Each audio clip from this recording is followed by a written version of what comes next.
All right. Welcome back to another Thursday night live with, we got Sonny from Patreon. We got a packed house over here. On the couch, we got Magnet's older brother, Bill. Well, I believe it is. We got Jason, and we got Magnet, the little brother. And of course, making it all happen, we got Drew. We got a lot of fun things to cover. This is going to be a little bit of a different live, and I hope you guys like it. Let's go.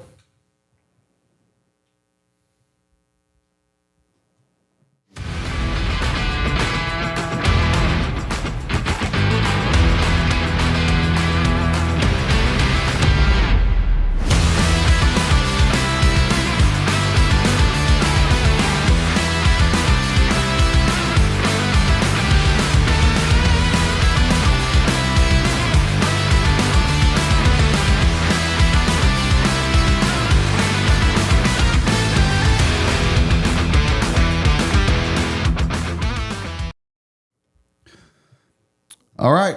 Right off the bat, I'm going to tell you why I decided to do a little bit different of a live tonight. There's a lot going on in the world. There's always something. There's always something serious to cover. Every week there will be something serious to cover. I almost hate doing it this week. So there's a lot of big news stories that that we should talk about. The Australian SAS guy, the most decorated war hero in their country, just got arrested for war crimes, which I'm pretty sure is fake and nonsensical, according to my sources. We had a down pilot that America moved almost literal mountains to go get one guy. No other country does that. We got the lady that got arrested who gave a lot of the information to Harper for the Fort Bragg cartel book. She just got arrested, as she should have been. Yeah. But Seth Harper should have been arrested with her. So there's a lot of things that we can cover. But guess what? Next week's going to be a lot of other things, and other podcasts either have covered those or will cover them. And I don't know, just felt a little bit like a heavy week publicly and personally. I said, you know what? This is what I want to do. Feel good podcast. As I was looking for things on Instagram, I ran across one reel of this guy doing something good. And I was like, you know what? That's what I needed to see. Like this, there's still good people in this world doing good things. After I liked it and I sent it to Drew because we're just going to cover one. It's now in my algorithm, just off of that one share. And guess what other videos I got? Video after video after video after video of good people doing good things. And I was like, why don't we ever do an episode of that? Just completely of good people doing good things. It doesn't have to be drama. It doesn't have to be another war. It doesn't have to be any of those things. So I said, that's what I'm going to do. And then after that, I thought a little harder. And I said, you know what? I'm going to put my money where my mouth is. The forum is already on Patreon. If you go to our Patreon, I literally just created it. I think it's called the Do Good Fund. Okay? And here's what I'm going to do. If you sign up or you're a part of our Patreon and you go to the Do Good, I think it's called Do Good Things. You tell me what you would do with $1,000 to help somebody out, to change their life. It doesn't have to change their life. $1,000 is probably going to change anyone's life. It might, depending on where they're at. It might just change their day. It might change your day. I don't care what you do with it, but that's the intention of the money. So you go to our Patreon, you tell me what you are going to do with that money and how that's going to affect someone's life positively. And if you win, I'll send you $1,000 and just send me a picture of you doing it. And that's what we're going to do tonight. What do you think about that, Sonny? I think that's a great idea. It's very respectful. Is that why you signed up for Patreon? No, I just signed up. Love the honesty. No, it's not really done. No, honestly, I signed up. I was a part of the other, I'm not going to say their name, the other YouTube channel. Right. And I thought, I'm trying to catch up because I was kind of far behind when I found you. Yeah. And then once I figured out you were no longer a part of it, I was like, okay, well, where'd he go? Well, man, I appreciate you hanging around. Appreciate you sticking with me. Appreciate the support. You guys have no idea. $10 is essentially 2 Monster drinks a month. But when a whole community comes together and gives $10 a month, we can do things like this.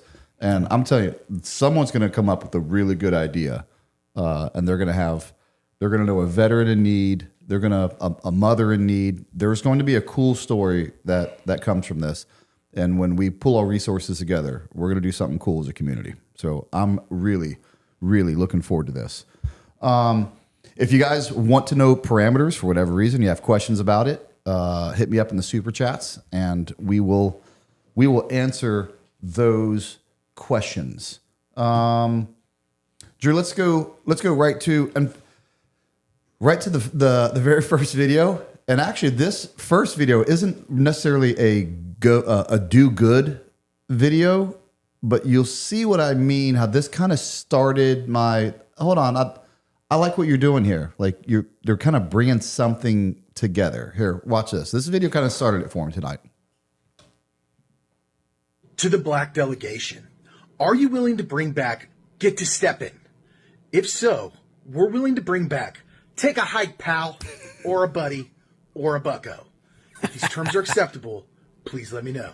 The black delegation has agreed to bring back Get to Steppin'. We recognize that there is no current unanimous replacement for Get to Steppin', although documents show that the Caribbean Brigade has always used the term over. In addition to Take a Hike, Pal, the black delegation will also like to ask for, you're barking up the wrong tree, buddy. Oh, yeah. On the negotiations That's a of Get good to Steppin', classic. I pass this on to Supreme Delegate Martin Lawrence. To the black delegation. And so I know it sounds weird. That's what started it for me. And I was like, man, I love that. I love that. And don't get me wrong, I love comedy. I don't care if black people are making fun of white people. It's funny. If white people are making fun of black people, it's funny. Like when it comes to comedy, I don't. But even that is what it usually seems to be about, right? Like something negative, and it's funny, and hopefully no one cares. Yeah. But now we got positive, black and white comedy. I love that. Love it. I love it. Yeah. There's more where that came from. And if you guys think when we watch more of these videos, it also made me realize there are a bunch of sayings that we don't say anymore. Yeah. Just that. Get to stepping. Keep it moving. Keep it moving, pal. You're barking up the wrong tree. Like there's all sorts of we're not talking like 40s and 50s sayings that are just way back there and, make like a tree and leave. And that's not coming back. But where'd some of these sayings go?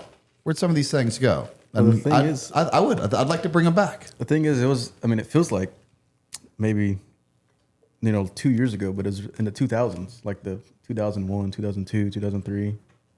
I think, all right, man, I'm going to say this. It's off the top of my head. I don't want to be too wrong about it. Every 10 years, essentially, if you will, almost every decade has its own, that group of kids have their own language. You want to go to 80s, awesome. No one said that in the 70s. That was weird, I'm sure for parents to hear. Radical. Rad. Dude. Yeah, I'm sure parents in the 80s were looking at their kids going, well, what are you weirdos? What are you talking about? That was a lot in the 80s. I'm not sure how different the 90s got. I don't know how different the 90s got, but so I said every 10 years, but it's every 10, 15, whatever. Yeah. But it wasn't until like the last 5 years that things got weird again, where kids kind of, to me, I could be, please let me know and remind me where I'm off. But now they have this other weird language that really hasn't happened since the 80s. It's because of texting. Everybody's made something short. Yeah. Instead of like no cap. You think that's no cap? You think it's because of texting? Absolutely. It's already short. You're sus or sus. I'll give you that. That's same. That's same. Same. I can't stand it when everybody says same. Same. Instead of just saying me too. Yeah. What about in a text? if someone texts you same. It says, I don't know. I think you're half right, Drew. Thank you. I do. I think Well, you're I am a half half right. wit, so I Well, should think be you're half right. Because same and me too are pretty close. Sus for sure. Got to give you that one. Cap's just too easy to text. I'm forgetting all sorts of words. Riz, drip. Drip. One, yes. Yeah. So anyway, that's I only know this because I have teenage girls. yeah. So there's, in fact, let's go ahead and I don't know if they're in order, but if you see that guy, we'll pull up another one of his videos. I'll help guide you. In fact, that and the these next two. Let's see what else they're vying Black for. delegation. Are you willing to bring back perpetrating? If you bring back perpetrating because of all these perpetrators perpetrating, we're willing to bring back ass hat. Perpetrating has now been replaced by capping. The black delegates will agree to bring back perpetrating in exchange for not only ass hat, but tomfoolery. No. We'll wait word from the delegates of Atlanta. Oh, yes, I'll let them know right now. Okay, the people have spoken from the Atlanta delegation. We have agreed to the terms to replace the word capping with perpetrating with one small notion that if you're 35 and under, you can continue to use the word capping or interchange the two terms. 35 and older, all the old heads, will now resume with the word perpetrating. It just feels right on the Agreed. inside. It just feels right. To the over. black delegation. All right. I think 35 is too old for that. You got to bring that down. 35. You agree with that? I'm thinking more like at least 30, maybe. Really? Maybe I was even going to less go than that. lower. Maybe like I was- 25. yeah. I was going to plummet all the way down to 20. I was going to 20. plummet down to 20. I was. And maybe that's too much. Maybe we can meet in the middle somewhere. 25. Yeah, I think that's good. Well, all right. Look at it. And because of this, We're solving problems. yeah. We're Making things right. other diverse situations are coming out, and now me and you have agreed to 25. Yeah. I love this. I love what's going on. I love the synergy that's going on here. And you didn't have to make a white man comment about that and throw that in my face because we're putting that behind us. So they were there. Okay. No, I'm joking. Let's see one more. I'll tell you, these are going to be all in my feed now, and I'm here for it. Very next one. To the black delegation. The Caucasian Caucus would like to submit for your consideration the following requests. That you encourage us to dance. That rhythm has to go somewhere. Even if it's as simple, I see you, or a, See you. you're doing your thing. We are open to amendments. The floor is yours. Black delegation here. We do see that request on the encouragement tip.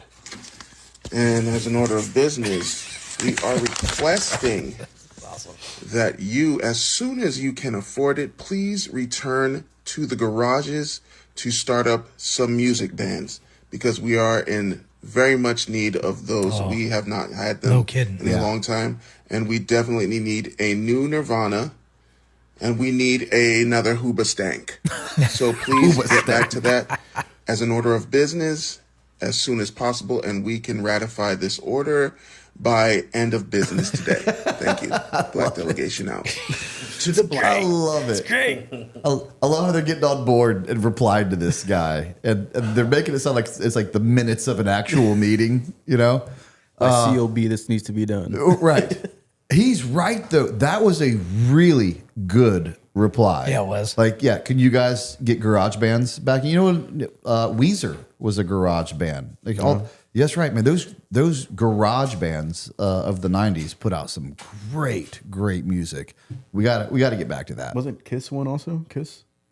Didn't they start as a garage band? Can you look that up? Well, I really feel like outside of today, just because there's more resources, kind of '90s and before, essentially every rock band had to start almost. Had to start as a garage band. Yeah, because a lot of them would split up and then they join again somehow. Like Right. But their original bands were garage bands. Yeah, I thought it was a really creative answer, and I can get behind that. Yeah, let's get back to garage bands. And you know what? That means parents, you're going to have to put up with that. Yeah. But that's that. What's that? Kiss did not start as a garage band. Kiss did not start as a garage How do you band. know that? Because it says it right here. What's it say? I know, but is there a way you can, like, with your words, prove a point? Yeah. No. Okay. But I'll send it to you. Okay. No cap. You're out. Yeah, you're outside. The gavel's already fallen on this one, Magnet. Now you're you're over sus. 25. Now you're sus. Yeah. All right. No, I'm not. Drew, let's go to some chats. Okay, See what the let's people see. have to say. All right, the super duper chats. We got just another 11B wants the meaning behind Magnet's shirt. Well, you can't even see his shirt. It's behind his beard. Called him out. You got a bunch of chrome in front of it. You got a bunch of chrome. Is that what you call it? Chrome? 99.1% legend. Well, not everyone can be 100% legend. It's an honest, I appreciate you not showing me up on my own show. honest stat. Ryan H8127 says, always remember aim low because you can't tourniquet the taint. No, you can't. You cannot. You can't tourniquet the taint. Cody says, use the $1,000 to buy those 3 dudes a bigger couch. Yeah. So part of the couch problem is that there's a door right the other side of it, so it can't get in front of the door. And Drew's desk is on the other side of that, and he can't get back and forth, in and out of his desk. It's like we're kind of stuck with that size unless we move studios, which we might here year. this year. This year we might move studios, and Again. if we do, Again. I will not be looking forward to moving all of this crap and resetting it up, but I will be excited when it's over. Hey, well, if you need help. Get the band together. Yeah. Exactly. Sonny Barbary says, for the boys, $10. Thank you, brother. Thank you very much for the love. Right Wing Nut. 2 C Notes. Love you, boys. Right Wing Nut. Outro Civil War Gunner. That is Civil War GNR. Oh, Do you know is what it? GNR is? GNR, no. Magnet, you want to help Guns him N' out with Roses? that? Oh, who told him? Who told him? I heard guns. I just wanted to watch him Figured out the suffer rest. for just a little bit. All right. All right. Thank you, Billy. Thank you, Billy. Billy, get your guns. All right. All right, just another 11B. Back in says for the boys, and second Okay. for All right. Guns N' Roses. Civil War. True. Civil War. You don't Thank have to spike the football now that you know what it stands for. I get excited when my daughters tell me what these stupid names are. Now, I'll tell you, my first shock of like from the 80s to the 90s was playing basketball. All right, street basketball with you, and people started using the term "and one" instead of "foul." Oh yeah, That was like a change from the 80s to the 90s that I had to get with that program. It didn't feel right in the beginning to me. yeah. It's even crazier because you're at one. You're only supposed to say "and one" if you made it. If you make it. Because then, but then they just started using it all the time. And 2, it's street ball. You're not going to the foul line anyway after this. So it really was a pretty useless term that got picked up and just got ran with. Mm-hmm. See, it never felt right to me, but now that you put it in words, now it totally makes sense. I never articulated it that well. Yeah. Because I was a teenager and I was stupid. All right, the next one is Thomas Melvin. He says, "Drats." Oh, that's an old saying. Drats. Drats. Yeah. Ooh, that is a good one. That one may be going back too far. I don't know if we're going to be able to resurface that one, but I do like it. I do like it. I hope. The problem is I have a bad memory, and I intend to try to remember these things. Like, you know what? I think next time I get mad, instead of trying to just like push down internally a cuss word, I'd like to remember the word drats. Yeah. And start yelling that. That happens all the time. But I won't. But next time I get mad, I'll forget the word that I was trying. I was like, what? Now I'll get twice as mad. What word was I supposed to remember? Yeah, and then like 10 minutes later, right. you're like, oh, dang it. That's what the word was. Devin will remind me. Big Strick says they took Me Too away from us. All right. They kind of did. I didn't want to get negative. Wanted this to be the positive episode. But they really did take Me Too away from us, and a particular group took the rainbow away from the Christians in the Bible, and that's crazy. Yeah, That's not more started offensive early. to people. Yeah. But Started early. we gotta quickly move off of that. Dwaz C says it was a pleasure meeting y'all on my birthday weekend. Although we missed Drew, I bet you are tired from going to Iran mission and Savannah as well. I missed out on the Iran mission so far, but yeah, just got back from Savannah. In fact, we were playing pool at a bar and a GSP, Georgia State Patrol. Thank you. Came out and was like, hey, love the podcast, and got to hang out with him for a while. Cool. It's always really cool. And I'd say I feel like we need a Florida Highway Patrol GSP, an FHP GSP competition each year, like at kind of like the Florida Georgia game in Jacksonville, fairly neutral grounds, right there in the middle. Winner takes all for bragging rights. So it's like Army Navy game. Yeah, Something like that. What would that competition look like though? Beanbag toss. Just throwing out bad ideas, get them out of the way. Do we do like a softball game? So it's a little more like sports friendly. Do we do like 3 different games? Yeah, I think it has like to be football, like parts. softball, basketball, and then whoever takes 2 of the 3 declares themselves the champion. Yeah, there's a lot there. Of course it can go shooting, and it can go other running down meth heads. I don't know. There's a lot that can be done. We could do a donut this. eating contest. Pit maneuvering. How many donuts can you put down Yeah. in 30 seconds? I know some of the more fun things that's cop related is hard to judge. It's like subjective almost. But I really want to think about this and see if I've wanted to do that for a while. I wonder if we have the horsepower to make that happen. I'd love to do that. That'd be super fun. If we had stupid money, we could do like a pit contest. That'd be fun. Who can pit another car? Like on a racetrack. I mean, we can figure it out. Yeah. Yeah. Help us figure it out. What else you got, Drew? All right. Let's see. Hunter Armstrong says, Brent, what is your opinion of bullpup rifles? And did you or any of your coworkers use them in your old line of work? Nope. Never used them. I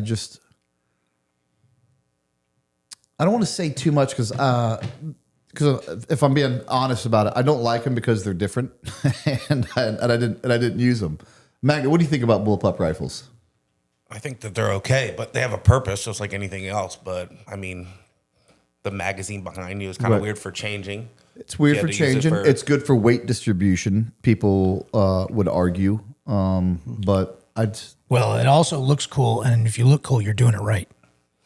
I don't think they look cool. I think they that's look that's cool. just that's just me. But they do look different, and I think I would understand why some people thought they looked cool. I definitely wouldn't force everyone to agree that they're ugly. Just another 11B says, my wife says, bring back Grody. Grody. That's Grody. I could see Grody coming back with the younger generation. That sounds like something they would say. Yeah. It's short, textable. Yeah. Yeah. Yeah, Grody. It really does. Actually. Yep. Grody. I need to get a hold of this guy. We're gonna send Grody over to the black delegation. What do we want back? Or yeah, I got to see what they'll give us back in return if we implement Grody. I'm down for that one. My brother from another mother. We get that one back. It's pretty long. It's not very good in the text world. All right, Colin by B says aim point or EOTech. Earlier in my career, I would have said EOTech and EOTech hands down. But on my 300 blackout, I ran a smaller aim point, and I really did like it. I liked how small it was. I love the simplicity of just that one small dot, and that's all you have to So I like them both. I know. I hate not giving you an actual answer, but I like them both. It's the last one we got so far. All right. Nathan Mahoney says, love the show, even though y'all forgot to draw my name for the rifle. Here's some beer money. Hey, that means you're on Patreon, and guess what? You can maybe that's what you need to do for. Doesn't mean that you're going to win it, but you're like, you know what? $1,000 would make me really happy, and it'd be halfway there to getting the rifle that I should have won. I mean, you can throw that out there. Who knows? Who knows what one would pick? Hey, if you guys join late, just want to remind you guys what we're doing with $1,000. On our Patreon, we have a forum called. Can you look it up? Like I just made it up before I came on before I came on. It's called the Do Good Fund. I think that's what it's called. And all you have to do is tell me what you would do with $1,000 to make someone's day better. Someone's day, someone's month, someone you know. I was thinking because I don't want to limit people to and not apply for it because they're like, oh, that was kind of selfish. I didn't put in for it because of this. Let's say you have a family member and you haven't seen that family member in a decade because you just are not financially in a point where you are ever going to go buy a round trip ticket, get a hotel, get a rental car, and go see that family member one more time. I mean, some people do not have the capability to do that. They may not have seen their mom in a decade because they can't fly across the country to them. That'd go on there. That would absolutely get be within the acceptable parameters of what this money is for. So you can actually use it to benefit yourself. But I would argue if you were to win because of that, I did it more for your mom than I did it for you. So it's still unselfish. It's still unselfish. Here's a word blast from the past that I miss. We need to bring back booyah. Y'all remember the booyah? No, but it's well, yes, I do. Do you have to do it because it really does sell it? Yeah. If you'd have just said booyah, I would not have been as excited about booyah. Yeah, maybe not the text message. But there's a camera here, and I had to take full advantage of the camera. He's right. So if that's such an important part of the word, you can't. It won't come across in text very well. Yeah. But if it was popular enough, people would always assume that's what's happening when you. Where did that come from? You guys want to guess the origin of that? Was that a movie? Was that an SNL thing? Booyah. Simpsons, maybe? I have no idea. All right. The lookup guy. Yes. Lookup guy, can you tell us a little bit about booyah? Yeah, give us the etymology of booyah. Ooh. All right. Drew, let's go back to IG. Okay. Good feelings, good vibes. All right. From here on out, it's going to be more just good people doing good things. And that's what I want to see today. Oh, look out. That wasn't it. That's not the good thing. You Right in the gotta head. wait. You got to wait. That's awesome.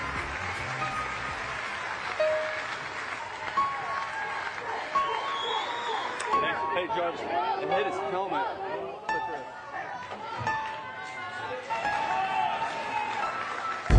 So this is really cool because That kid felt bad, huh? looks shaken up right now because of what he did. And look at Zay Jarvis. This is such great sportsmanship. Look at that. He wants him to know that it's okay, that he'll be fine. Nice. Look at me. Look at me. You're all right. Amazing. You're all right. Look at me. Look.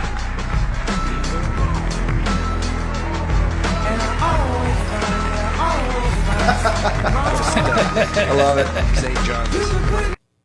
That's cool. That is cool.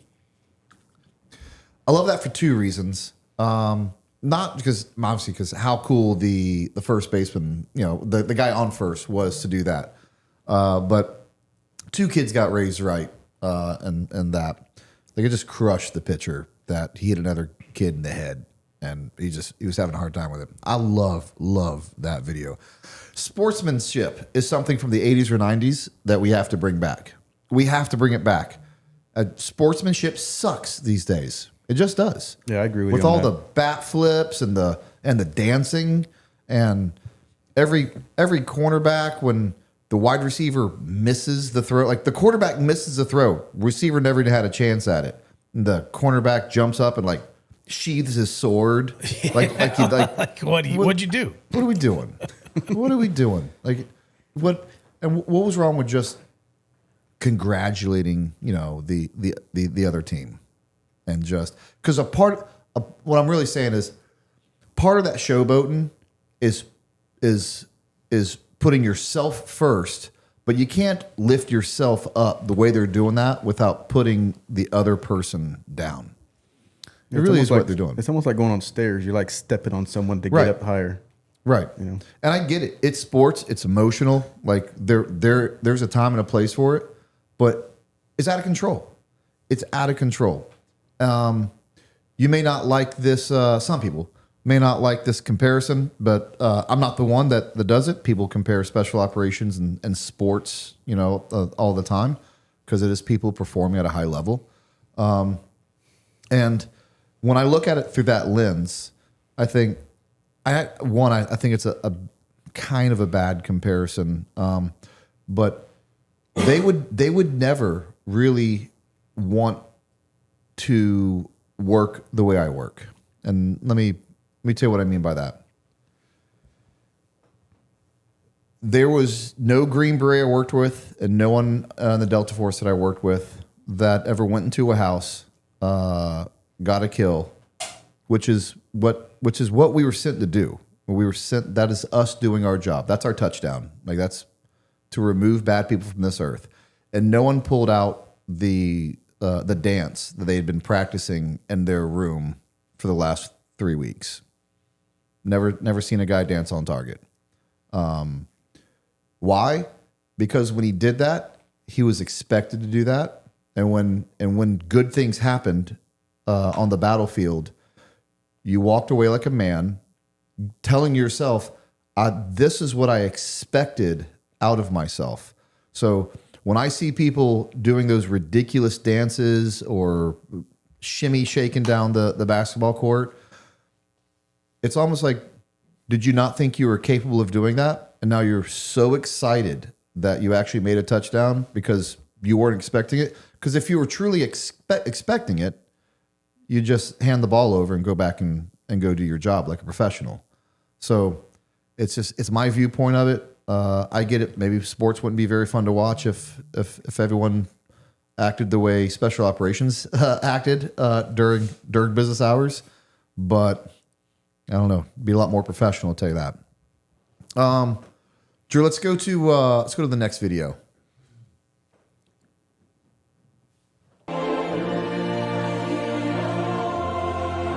You guys seen this before on social media?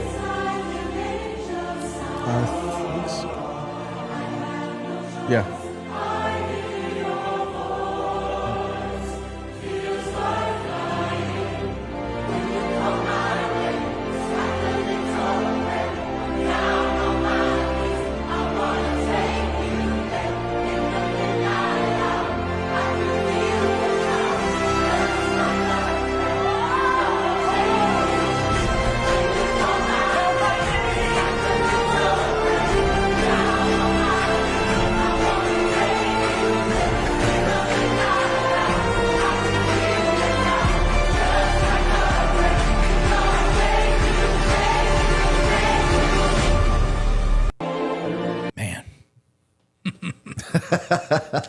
That'll get you. Yeah, well, that one will hit you right in the feels. I tell you why that one's a little bit different to me. We'll watch a lot of these tonight, and it will be cool watching guys be guys. Really, so it's what I didn't intentionally only pick guy videos, but people may not like to hear this, but I don't know. Guys do heroic shit at a much higher level than girls do heroic shit. So that's and why would I misrepresent it? To force it to be the other way around. I'm just telling you how I got there. It's not that I excluded them from it. They just, again, it's a smaller pool to pull from. But that one's really cool. Some videos can be like car crashes and guys getting out to help that. Well, don't get me wrong. You always have a choice to make. But good. That was for the guys who would help out in a car crash. Good. That's not a decision for a good guy to make. He was going to go help out with that car crash. You know what I mean? Like the baseball thing, of course, it was his choice to go over there and hug the pitcher. But like they are playing a fun game, but they're in that game. This guy's a grown man. He's a grown man with a brother with physical ailments. The guy has a job. This isn't something that he was already doing. He has to go out there, buy all the special equipment, go train at night, and drag his brother around. I mean, it's really gotta feel like what Drew does for me on a daily basis. Yeah. Dragging you around. Look, I have to use all my testosterone not to get teary-eyed and that kind of stuff because I do think about that. I'm like, okay, which one am I in the wheelchair? Am I is Brent? Did I have to get in shape and do that for Brent one day? I don't know which one that is. Oh man, I tell you right now, if something happens, I don't know if I'll ever have the time to do it. I'd love to do an Ironman. I would love it. And there was a time in my life I did a lot of marathons. Triathlons, and I shouldn't say I could have easily done one, but there would have been no like real train up required. I could have muscled through one. I'm not showing up to an Ironman event anytime soon. But so I tell you that to say, because if something happens to me, Drew, I would like to do an Ironman. Okay. One day. All right. I'll pray for you every day. All right. Let's Keep that boy in shape. Let's go to the super chats real quick before we go on to the next one. All right. Super chats are doing all right. Here we got. Trying to get back where we were. Sorry, guys. Well, you guys did a lot of them. Yeah. Here we go. They really showed up. Nope, that's not it. We'll do this one. I'll look for some others. Says Thomas Melvin says, in exchanges for Grody, we should request Cha to be used again. Cha, right? That's Wayne's World. Was that Wayne's World? That's Wayne's World. Yeah. Saturday Night Live. Yeah. Cha, right?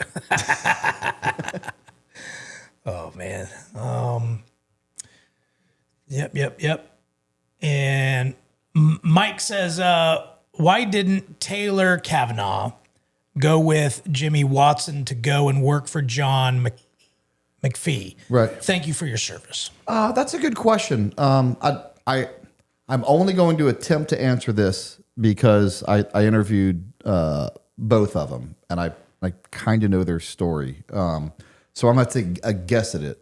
I don't think Taylor needed to. I mean, he was in the business world at the time, doing just fine. Now there was a point that they were actually both on the run from the law at the same time. So I think both their lives were doing really well at one point right after the service, and they both kind of fell apart at the same time. So that is my guess. I'll tell you guys this about Jimmy Watson. Jimmy Watson's TikTok got nuked like a couple months ago. Maybe it might have even been more. He had almost 1 million followers, and they took him off TikTok. The Tier1 podcast got our TikTok got nuked. TikTok's the worst. They didn't even tell me why. But his Instagram had almost 500,000 followers, and it got nuked. And they didn't tell him why. He doesn't know if it had to do with like dead bodies or blood, or that he was promoting peptides. Like he doesn't know why, which is crazy. You can have almost 500,000 followers and be like, you're out of here. Oh, don't ask why. It's just crazy to me. So he did get a a new page up and running. And if I remember right off the top of my head, I believe it's Mighty Warrior 282. Guys, go support Jimmy Watson. Go to Instagram and follow him, and immediately go watch a couple of videos, like them, and leave some comments for the algorithm for Jimmy Watson. All right. It's good, dude. Flucky7, $20. Thank you for the love, brother. Appreciate it. And Glaucoma 420 says, for each member who has kids, what's the best thing that you instilled in your kids that you'd advise other fathers to teach their sons and daughters? That's a good question. That's a good question. And appropriate for the evening. Drew, what do you got? Oh, you know what it's going to be, brother. It is the gospel of Jesus Christ. It's the gospel of Jesus Christ. That's what my kids, they can't read, they can't write, they can't do math, they can't make money. But if they know the gospel of Jesus Christ, they have life eternal. I tell you what, that's the simplest and best answer you could ever give, because if you do that right, everything else will just fall into place. That's it. Yeah. It's it. Just do that one thing. Everything else will fall into place. Sportsmanship, fall into place. Work ethic, it'll fall into place. Manners, respectfulness, it'll fall into place. Chivalry. Yep. Yeah. Let's see here. Shane Peters says, please get with Cletus McFarland about the Trooper, games. Yeah, he's the one who did the Florida Man games, or I don't know if he did. Oh, yeah. They were done at his his race shop, Freedom Factory. Yeah. You ever been there? Yes. Yeah, fun place. Yeah, I was there. I've been there before. It was actually before back when it was an actual racetrack, before it was Freedom a Factory. track. Yeah. Okay. We used to do drag racing down in. Yeah, they got the drag strip right next door to it. Yeah. R. Shaw says, my sister's married name is Grow T. It's a tough one. Yeah, I'm sure the kids let her know about that growing up. Jared says, any recommendations on a 9mm PCC for home defense? Magnet. Yep. That's my suggestion. Oh, yeah. I make them. I don't like to brag. I'm only 99.1% legend. That you are. There you go. Look no further. Affordable, reliable. Hey, guys, I'm a big fan of pistol carbines. That 9mm for home defense. Like, what? You don't need a 5.56 to defend your home. 9mm is a lethal. It is a great round. If you're inside your house, you will never have to make more than a 20 or 30 foot shot. That's down a hallway. Yeah. I mean, you're only shooting from here to there. Right. Know? And really, I mean, just think about it for a little. The only way you could really take a further shot is if they're running away from your house. And, like, you got to take one like out in the yard, but then legally, like, you can't be doing that. But that 9mm round will still shoot 100 meters, no problem at all, and maintain a good grouping. Ammo's cheap. Recoil management, easy day. You can put 5, 6, 7, 8 rounds in a nice small circle because it's not as powerful as a round. I don't know why the 9mm PCCs aren't more popular. To be honest with you, I don't. We do it in a 45 also. And I would go 9mm over 45. Right. It's a more lethal round. But yeah, I'm a big fan of those. I think everyone just wants the bigger round. You know what I mean? Yeah. They see the 9mm just like us, small. This is my guess, and it goes back to the sniper world, where a lot of people still just use a 308 because that's what the military used to use, and still uses. And they're like, well, if the military uses it, that's the best, and that's what I want. The military uses 5.56. So I think everyone else wants 5.56. But I would not go with that round for a solely home defense round. I just don't think there's a need for it. Anyway, glad you brought that up. Let me rail about that for a while. Dwazi says, time to beat Pete Blaber 12-hour interview on SRS. Oh, I saw that. In fact, I got to call him and congratulate him and watch it. I got to watch the... Magna, have you seen it yet? Pete Blaber's interview on Sean Ryan? No, so yeah, not yet, Pete Blaber. And I hate thinking like, Sean Ryan's now getting our leftovers. But I mean, we did interview him first here a couple times, but I hope that's not how Sean sees it. But I'm sure that's how the rest of the world sees it. You think? Yeah, yeah. Sean's getting our leftovers. Yeah, he's. Which also reminds me, Andy Stumpf was on the Dalton Fisher podcast. Yeah, I watched that. Did you watch that one? That was a good show. That was a good one. That's a good one. That was a real good one, and I'm really glad I've known Andy for a few years now. Like anything else, you don't really, we hang out all the time, man. I don't sit there and like tell war stories to you, No. And you don't tell me like all your like hardest days. Like, so it's really cool to watch like a long form podcast of a friend to really get to hear their whole story. Because at a friendship level, guys just don't, different. Yeah, we're just like, how was your day? Good. In fact, I probably wouldn't even ask how your day was. One of my favorite social media like comic. It's a comedy bit. It's like the whole thing's like maybe 5 minutes long. And it was like, hey, so wife's talking to her husband in the kitchen. It's like, did you go play golf with Mark today? He's like, yeah. He goes, well, I mean, he recently got divorced. Is he doing okay? He's like, I don't know. It didn't come up. He's like, well, is he dating anyone? I don't know. He didn't say. And he's like, well, and she just keeps on asking him questions about his life. And he's like, I don't know. And she's like, did you even go golfing with him? He's like, yeah, I went golfing with him. It just didn't come up. He's like, what do you know? He's like, he got a new driver. And that's like, because we're not girls. Right. Girls do that back and forth. But it is cool. It was cool to watch him do the Dalton Fisher podcast. Two of my favorite people doing what they're good at. And he mentioned Dalton you. Fisher interviewing and Andy Stumpf telling stories. What's that? They brought you up too. I did. That was very cool of them. They didn't have to do that. It was very cool of them. What else we got, Drew? TG Barra says, did you see the Pete Blaber SRS? If so, what are your thoughts about his view on the U.S. overthrowing Ukraine via a color revolution? Yeah, I'll have to watch that, especially because they talked about things like that. It is on my list of things to watch.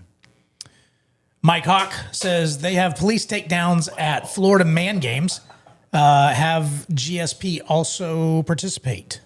I know. I'm telling you, if we can get creative enough and think of some really cool stuff, and we can do it in a professional manner that they would want to participate in. What is a police takedown? I think just running and subduing a suspect. I think that was the police you mean takedown. like so a police officer taking someone down? Yeah. Okay. In the Florida Man Games, you're stealing a catalytic converter, then like trying to haul ass from then when you get it and start to run, the cop chases you. Right. So that's the point. You got to get away from him, or the cop takes you down. Mm-hmm. Yep. No, I get it. I just thought it was someone taking a police officer down. Okay. Yeah. No, that would. Of course, Florida Man Games. That could have been a possibility. That's what I thought. Not, right, but not, but not in our games. Not in our games. Shane Peters says, could pay-per-view it, donate funds to fallen officers. Yeah. Yeah. For sure. That would be cool. Flowback 27. Thanks for the love. Really Thank you, appreciate it. Thank you very much. Dubs War Room says, Brent, you got hands on Sig's new P211 GTO? Opinions? No, I have not. And when it's when you use the word SIG, you should have known that I probably didn't put my hands on it. But I got to stop doing that to SIG. They're never going to be a sponsor. Never say never. No, I haven't. I like SIG rifles. I've said that before. That's right. I like SIG rifles. Many times. Anybody on the couch? And the truth is, I give them a hard time. I really don't have anything against SIG pistols. I don't. They're just not on my personal favorite. But if you're watching SIG, I think Glock keeps. We need a big sponsor. I think. Hey, Brent, I don't know. It could be. There's a lot of Glock reps out there, maybe doing these super chats, making sure that you never sponsor. That's right. That'd be a win-win, guys. We big sponsors. You can't just give $1,000 away off of YouTube AdSense at my size. It ain't that much. All right. SCDF. All right. Says, shout out to Ben Robert Smith. Are you guys aware of the arrest? Right. Former SASR VC winner. Yep. How have the U.S. handled alleged war crime incidents from G. Watt over the years? Outro song, Land Down Under. Oh, that's a good one, actually. Yeah, Drew, I was talking to you about that before the show. Crazy. I really need to see a little bit more about this. And what I mean about by that is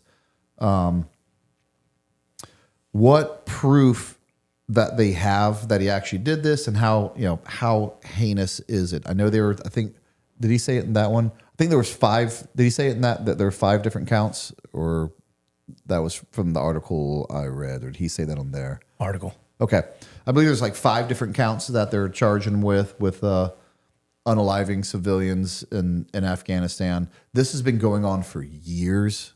They just now arrested him for it. Talking about the VC, the Victorian Cross, I believe is what that's short for. It's basically their version of the Medal of Honor. He's the most decorated war veteran in Australia, and they just arrested him for war crimes. That's a little bit newer news. It pisses me off, which is why we were going to talk about something else this week.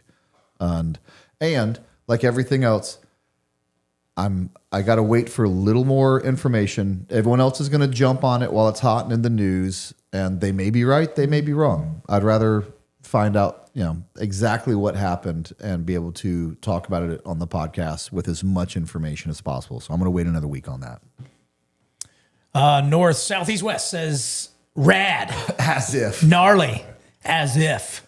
As if. Classics, bro. There's for sure one that irritated the parents back in the day. As if. That one sounds like something that could come back because it's that annoying. Yeah. And it's really annoying when you say it like you're from California. Yes. Yeah. Absolutely. As if. All right. TG Para back in says, Brent, would you rather have the career you had with a lot of mission with few being very public, or a few unknown and multiple on the world stage? The more missions, the better. That's an easy one. As many missions as possible all day long. Let the boys eat. Let's see. Where we at? It skipped on me. All right, here it is. There we go. All right, Welder Faber says, what we've got here is a failure to communicate. Guns N' Roses outro. What movie was that taken from, Drew? It's a failure to communicate. See, I don't like this any more than you do. Mm-hmm. Yeah, good movie. That's the way he wants it. That's the way he gets it. Cool Hand Luke. All right, could Swell be as cool again, also square for uncool? No, those two aren't coming back. They're not coming back.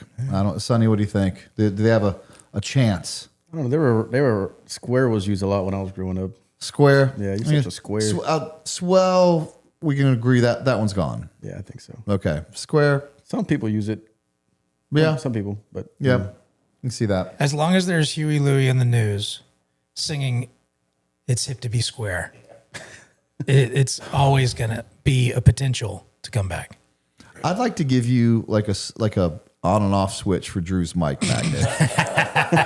Just right here. As soon as you recognize him going down that road, you just I love Huey Louie in the news. It's one of my favorite 80s bands. Who doesn't? Love them. Gosh, I love that. They have the sound. They have the quintessential sound of the 80s. What about Tubular? Oh, Tubular. Tubular. That was a weird one. That was a weird one. Especially if you don't live near the ocean. TBD Sear says, here's some beer money, boys. Thoughts on the support troop chick getting arrested for leaking to Seth Harp? What's your opinion on the team house always giving those kinds of people a platform? Yeah, I'll see if I can't pull it up real quick. There is one thing that I'm going to talk about, then we're going to go on a break. And if you guys just tuning in, I'll update you guys one more time about the $1,000. I hate being happy when bad things happen to people, but it kind of just makes me happy to read this. And it is this right here. Where is it? I thought it was right here. Oh, here it is. So this is her, the female that leaked the secret information to Seth Harper. Said, and her quote: other than a few factual errors, I would definitely have been concerned with the amount of classified information being disclosed. I thought the things I was telling you so you could have a better general understanding of how the special mission unit was set up or operated and would not be published. And it feels like the entire TTP was sent out with my name attached to it, giving them a chance to legally prosecute me. That's what she texted to him. So she wasn't real happy that basically she dealt with a snake and that snake bit her. What did you think was going to happen when you downloaded secret information onto a thumb drive and gave it to a reporter who was writing a book, knowing that the book that he's talking about, she worked there. She knew drugs wasn't a problem in the Delta Force. She can say whatever problems that she said she had. Drugs weren't a problem. We got piss tested all the time and at random. And now she's upset. Just play stupid games, win stupid prizes. That's the best thing I can say, and I'm glad that they did something about it. All right, guys, let's go to break, and we'll come back, finish up these super chats, and watch some more cool videos of guys being guys. We are more than makers of steel. We are brothers in craft, bound by purpose and forged in pride. Every blade we shape carries the weight of the hands that built it and the hearts that will wield it. Brotherhood Blades stands for those who refuse to quit. The protectors, the workers, the doers. We forge with integrity, we carry with pride, and we stand shoulder to shoulder with those who live by the same code. Brotherhood Blades, forged in freedom, carried with honor. If you've ever been to any of my tactical training classes, then you know how adamant I am about the use of white light and the importance of a quality, high-powered, tactical light. That's why I use cloud defensive tac lights. You can't hit what you can't see, and neither can the bad guys. Clearly identify your target and simultaneously overwhelm his vision with hundreds and even thousands of lumens. Get serious about defending yourself and your family. Go to clouddefensive.com and use promo code Tier1 to get 30% off your order. That's right, 30%. You won't find a better light than this, and you won't find a better deal than this.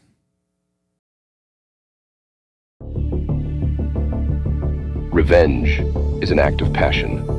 Vengeance is an act of justice. Injuries are revenged. Crimes are avenged.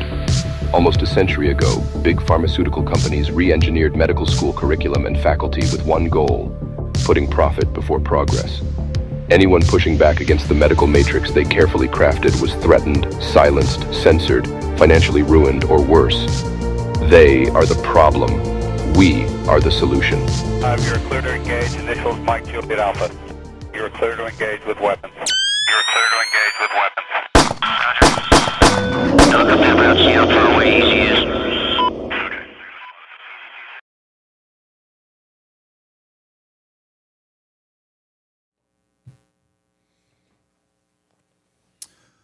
All right, and to round this out, let me tell you about Elevated Silence. Elevated Silence builds phenomenal products that make life more enjoyable for everyone. Their engineers and product development team work with the science of silence. They have cans for everything from 300 Norma to 22 Short. Each is finished with a proprietary coating that prevents carbon buildup inside the suppressor. 22s are the exception. They offer every mounting option you could want. The Dura HD 556 gives minimal blowback while still delivering top noise reduction. And be on the lookout for their new 30 cal line in 3D printed titanium. Go to elevatedsilence.com, use Tier 1 to get 15% off. Also, real quick, guys, FRCC just came out with some new small to medium-sized humidors. They're really good looking. One of them's all wood with a laser engraved logo, FRCC logo on it. It's mahogany. It's very, very nice. The other one's black with a glass window with the logo etched on that. They hold about 30 to 40 cigars. And then you can also get the humidor packs to, maintain the right humidity in the humidor. So go check it out, frcc.shop. Check out the cigar accessories and look at the new products. Pretty cool. All right, Drew, let's get to it. Let's get to another video. I want to watch good things. This one gets me. Drew, go ahead and turn down the volume a little bit. That's just going to be a problem. And allow us to talk over it anyway. Look, so a woman does come up, and actually, like, props to her. But look what those guys are doing. She wasn't going to be able to do much, but I do love that everyone is here trying to help out. Look how engulfed in flames. Complete strangers. And they're giving it hell. What a bad place, for that to be stuck right there in the guardrail. All colors. There's black, there's white, there's brown. There's old, there's young. Old, young, love it. Yeah. All under the common cause of doing good. I love it. And more people keep on showing up. And they got, hold on, wind comes by, and it came in, and they're like, know what? Hold on. We got this.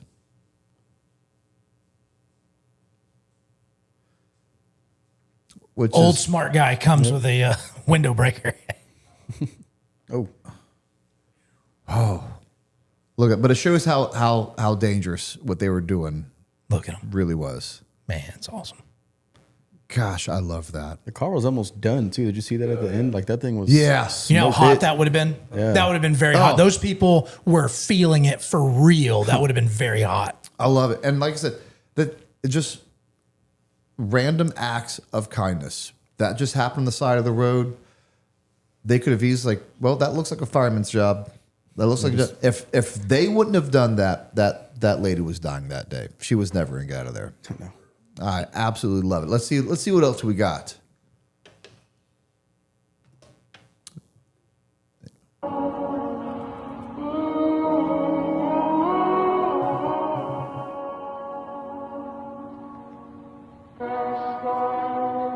Look at that. The team captain.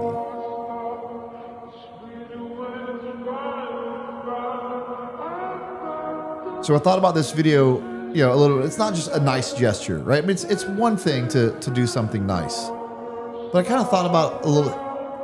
Let's just be honest. The guy's on the football team who's the team captain. He probably could have taken a pretty hot cheerleader to the dance. So it wasn't just doing something nice. It cost him a memorable night of having fun and doing something selfish. Like, hey, I want to be with some girl that I like, and just judging by that's the type of young man he is, it probably never even crossed his mind what he was giving up. To him, it was nothing but what he was gaining by doing that. Yeah. And man, think about. I have friends with kids with Down syndrome. This one may sound a little weird. I don't mean it to be. It's a slight blessing, and no one take that like the wrong way. Everyone wants their kids to be healthy, but I have a few friends with kids with Down syndrome, and you know what well, this is an open-ended question. I almost said, you know what their kids will never do? Well, there's a long list of that because they have special needs. But here's something that they're not going to do. They're not going to leave you. Yeah. You get to be their parents the rest of your life. Yeah. And I know that's also, that's a kind of, in a weird way, it's a positive. It's also part of the negative because you want that. But loneliness is a real thing. Yeah. And you'll never have that. Yep. Yeah. Yep. Yeah. You'll have an opportunity to be that kid's parent his whole life. And that's awesome. That's awesome. I'll never leave you, Brent. I'm certain of it. That's and case in point. Let's say, yeah, but I get those parents want those same things for their special needs kids to be like, hey, my special needs kids is never going to get invited to prom, and my kid's never going to get to experience that. Not on that kid's watch. Yeah, I love it, man. I love it. What else we got, Drew? Oh, these ones. Oh yeah, I've seen this one.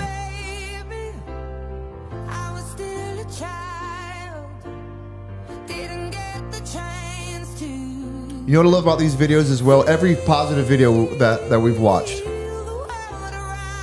I think we all know what this kid's about to do. I couldn't tell you if he's a Democrat. I couldn't tell you if he hates Trump.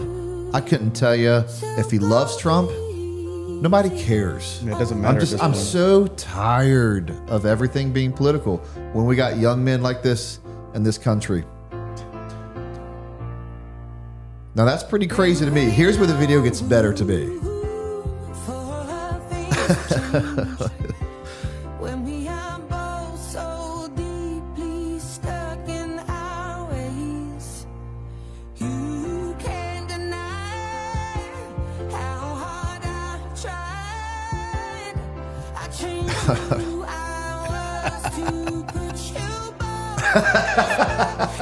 This guy.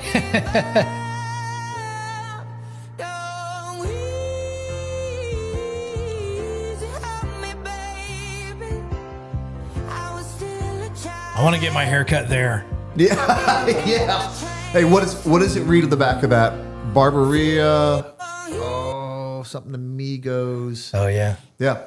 So back to that video and the car crash video, but it's easier to understand it with that video.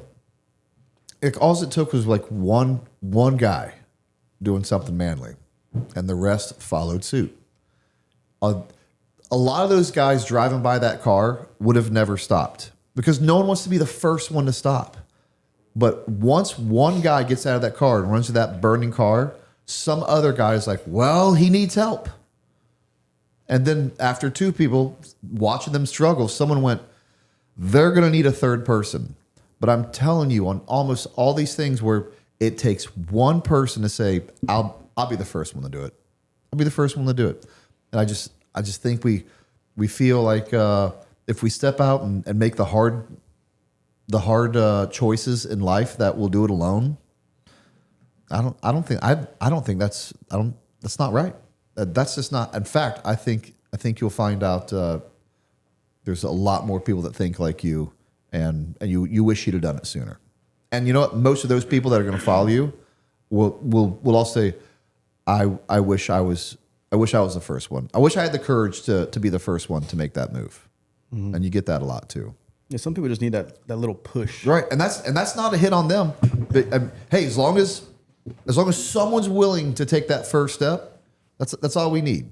That's all we need. And the fact that someone else did fall in line, you still get credit for that. Yeah, and then another person. That's right. That's how movements start. Yeah. That's how movements start. But and it does start with that one person, but that one person, it starts before that one person because it starts with the way they were raised. It starts with their mom. It starts with their dad. Yeah. It starts with how, because you have to disciple, you have to mentor selflessness. Yeah. And you have to mentor situational awareness, recognizing other people in the room, other people in the context, because you have to train out selfishness, because any child can be selfish, to be selfless and aware of other people and what's going on. Some people aren't. Yeah, some people aren't built for that. Some people are scared of what they'll see, and they can't deal with that type of like accidents specifically. I've been on a few to where I was the first person at the vehicle, and you could see people wouldn't even look that direction because they're scared to see somebody's skull bashed in, or you know they can't do that. I know a few people that were going to join on a ambulance, and they went through the book that they give you to learn, and they saw some of those photos, and they're like, I can't do it. Yeah. And I get that.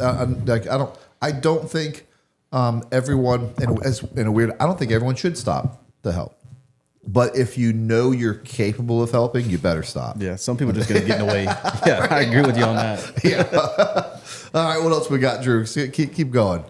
I'm liking this. 50? Oh, this story. Thank you very much. More than he could afford at the auction. Tanner's limit had come. Pause it just real quick if you can, Drew. Y'all done? All right. The backstory, this kid, his father was a law enforcement officer and he died. And he had saved up all his money because he knew that his dad's car was going to auction and he wanted to buy his dad's car. And some jerk shows up to the auction and outbids him.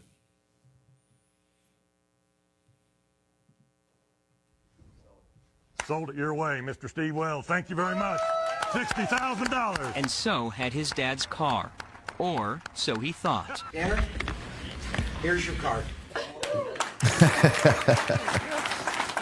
And then that jerk turns around and gives it to him. His dad's car. Thanks a lot, man. You had no idea. 50? That's cool. Thank you very much. More than I've seen that story before. I love that story. Which means all the money he got to save up, he gets to keep it, and now he can either enjoy it or put it back in his dad's old cop car. The guy showed up with the intention of not ensuring that kid got his dad's car and ensuring that he didn't have to pay a penny for what he thought his kid deserved, which was his dad's car. It's beautiful. Gosh, how cool is that? How cool is that? I mean, I do. Well, I'm telling you, if not this year, next year, the Patreon will get big enough. I mean, I'm not looking for kudos. Like the $1,000 is, I could have kept it, and I'm giving it back for guys to do something good with. But again, like I said, I don't think that's life altering or gonna move the needle a lot. I think it'll be a good story. Some people for someone. To someone, it most definitely will be life altering. You know, some people.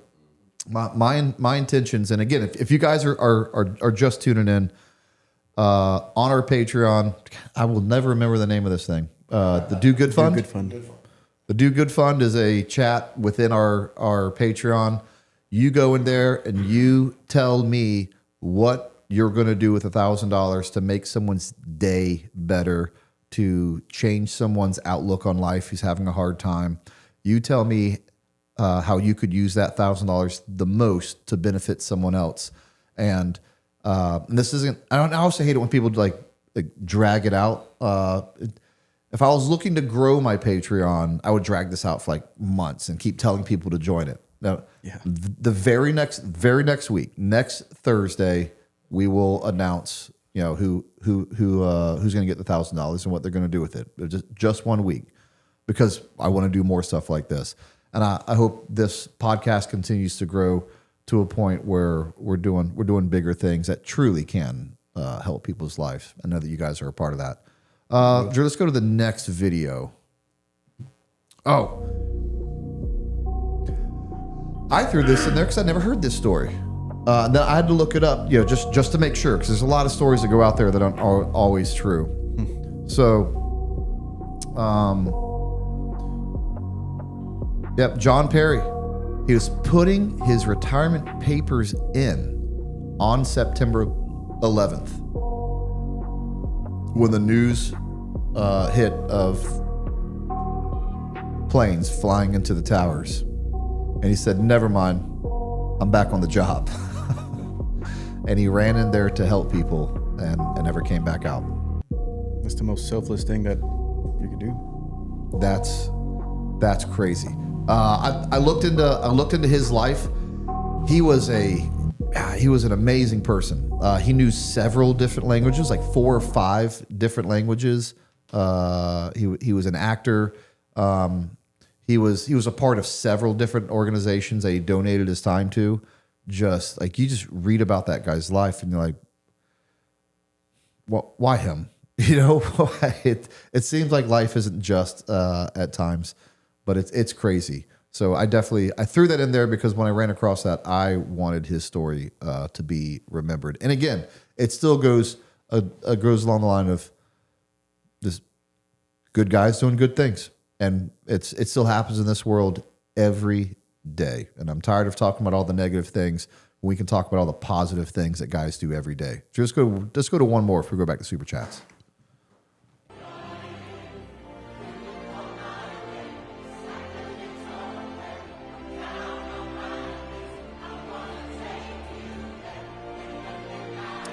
What do we talk about before this? Just takes one.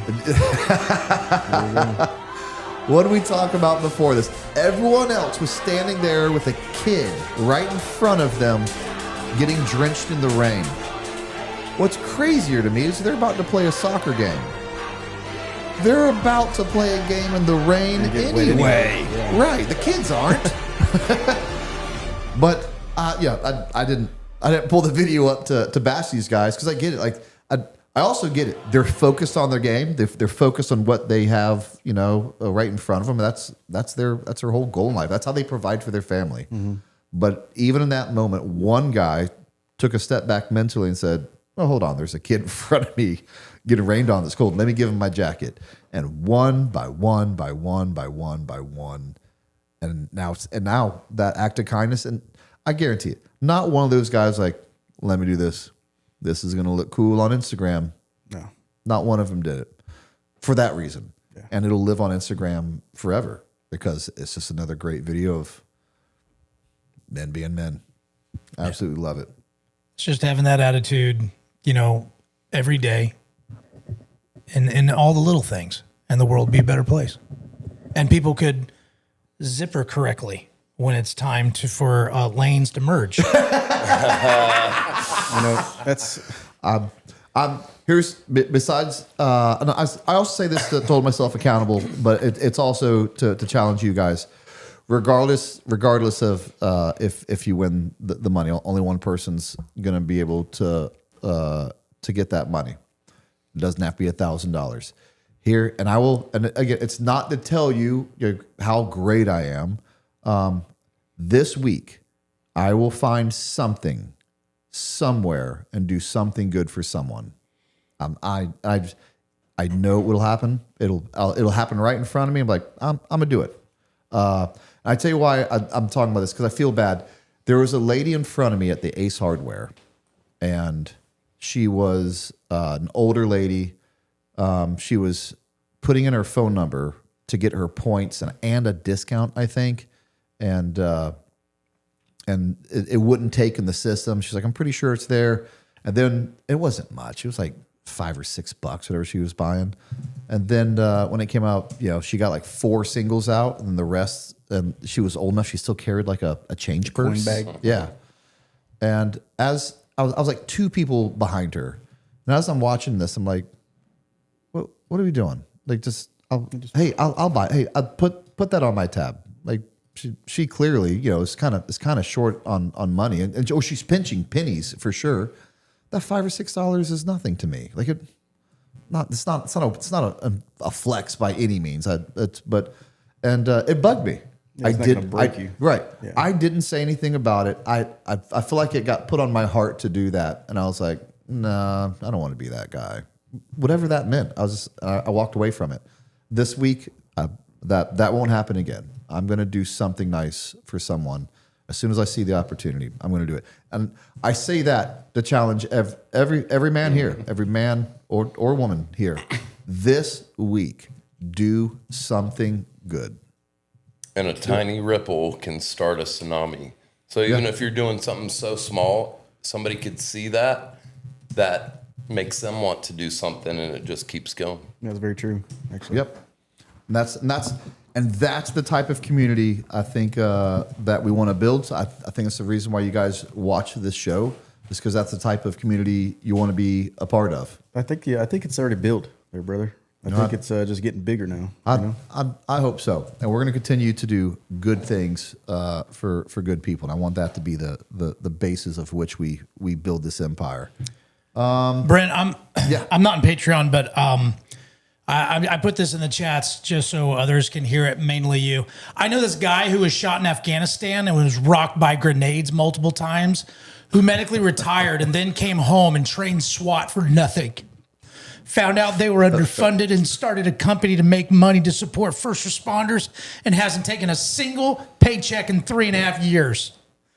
That's where my $1,000 would go. Well, I'd like to find that man and shake his hand.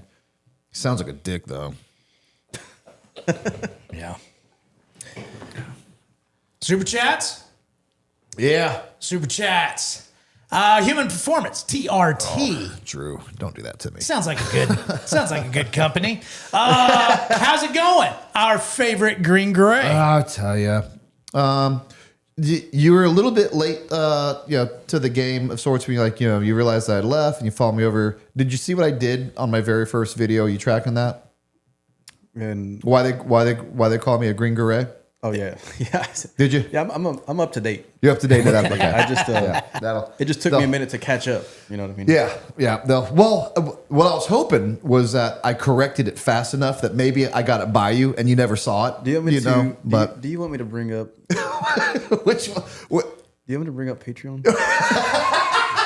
Yes, bring it up. I'm almost positive I know where you're going. Go ahead. I won't fix it. Get it in the mic, Sonny. Get it in the mic. Yeah. So there's a group on there. There you go. Called Tier1 Podcast on Patreon. And they have a few chats or a few discussions, I guess, or forums, whatever you're going to call it. One of them is called 2026 Patreon Meetup. I knew you were going there. And Patreon is Patreon, correct? Right. That's how it's supposed to be spelled. Right. And it's spelled Patreon. Patreon. Yeah. It was brought to my attention. So anytime I do something in a hurry, every time. And I've been talking about creating that, because we've been talking about doing a Patreon meetup. Yep. And so I did that one in a hurry, misspelled it. Anytime I do something in a hurry, Green Beret, very first episode, did it like 3:00 in the morning in a hurry, misspelled it. Anytime I do something in a hurry, I always pay the price for it. And then when it got brought to my attention that I had misspelled it, I was like, you know what? It's staying. It's staying. That's who I am. I misspell things. I mean, if you try to fix it, you might just mess up. What's worse than screwed it up once? Screwed it up twice. Let's be honest. Yeah. So thanks for telling that story. So if anyone joins the Patreon to win the $1,000 and you see that it's misspelled, I know. Now I didn't know the first time. The first time was an accident. I'm aware of it now, and just out of hard-headedness, I'm like, you know what? That's who I am. It's staying. And maybe the 2027 meetup form will be spelled correctly, but we'll always know from the first from year one guys. Yeah, they'll always know. They'll always know. And I'll tell you what, no one on there lets you forget that. No, they never let me forget anything, including me. Including me. I know. I want to say hi to Travis Horning, who I know you are listening, and he was a guest on the show. Oh, we haven't aired his episode yet. He did a live with us. Did he do a live with us? Did Travis do a live with us? Or we just come in and do the, I should know this. Do you remember if Travis did a live with us? I don't. I don't think he did. I don't think he did. Okay. But he's a retired sergeant major out of 5th Group, and he was on a Jedburgh team. You ever heard of a Jedburgh team? You guys heard of a Jedburgh team? Awesome. Tune in that episode and find out what a Jedburgh team is within the Green Berets. He's going to tell you all about it. So thank you, Travis, for listening and supporting your old pal, Brent. We served together in Syria. And so the Jedburgh teams were supporting us over there. And we've been friends ever since. Good old Syria. Yeah. All right, what do we got in the super chats? Drew? Big Strick says outro Lagrange performed by ZZ, not over there on the couch. You guys should start up a band in the garage. Yeah, it's $20 for Lagrange. Magnum Handout says, Brent, I just found out you are a twin dad. My wife and I had twins in January. Any advice for a new dad with twins? Yeah, absolutely. Hang on, it gets better. Life sucks with twins at the beginning. You think they're twice as much work? They're not. They would be twice as much work if they both slept at the same time, if they both ate at the same time, but they don't. It's like it's just constant. It just multiplies. It's constant. It's just I have twin constant. Oh my gosh! But after they get crawling around, life gets better, and then after that, life gets really good, and twins will be the biggest blessing in your life. They're so cool. They're so cool. Actually, I get jealous of them a little bit. They will never. They're in middle school right now. They will never know what it's like to show up to school, like on day one, and not know anyone. Alone. Yeah, they'll never know what it's like to be alone. They'll never know what it's like not to have a best friend. Like they're gonna be best friends their whole life. Yeah, that's pretty cool. Yeah, no matter where they are. Yeah, I love that. Joe Saunders, yippee-ki-yay. Joe Saunders says Jimmy recently said he was able to get Mighty Warrior 283 recovered. So now I follow him on both 282 and 283. Just saying. Travis absolutely did a live with us. You know how I know? He just told me. Sorry, Travis. At this point, they all run together, man. We've done too many shows, and it shows. Everything been good in the chat tonight, guys?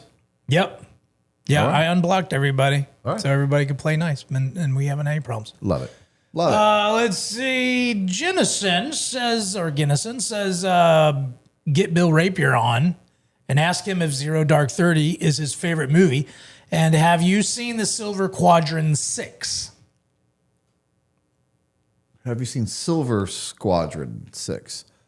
I mean, I've seen Silver Squadron before, but anyway, I do want to get Bill Rapier on, and I will ask him about that. And we have another guy coming on the show who's from Red Squadron, Alex West. That'll be a good episode. In fact, I think he'll be here next week. I think we're recording that one. So we got some great guys coming up.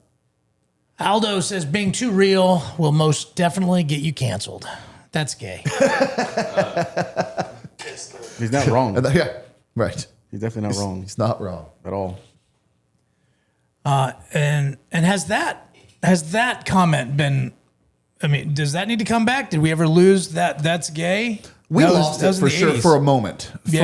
I don't think it's been fully embraced, but it's made a comeback. What do you think? I don't think it's lost. I think it just people started taking offense to it. Yeah, you know what I mean. Yeah, because I say it all the time, and yeah, I mean, I never quit saying it. I'm always going to say it. In context, you know exactly what I'm talking about. Yeah, you know that's dumb.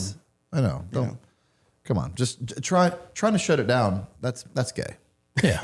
See, and now that's the best word for it. I mean, super. That's gay, the best honestly. word for it. All right. Shane Peters back in says Cletus has his own pay-per-view company, RHPD. Yeah. All right. Yeah, I think he's doing okay.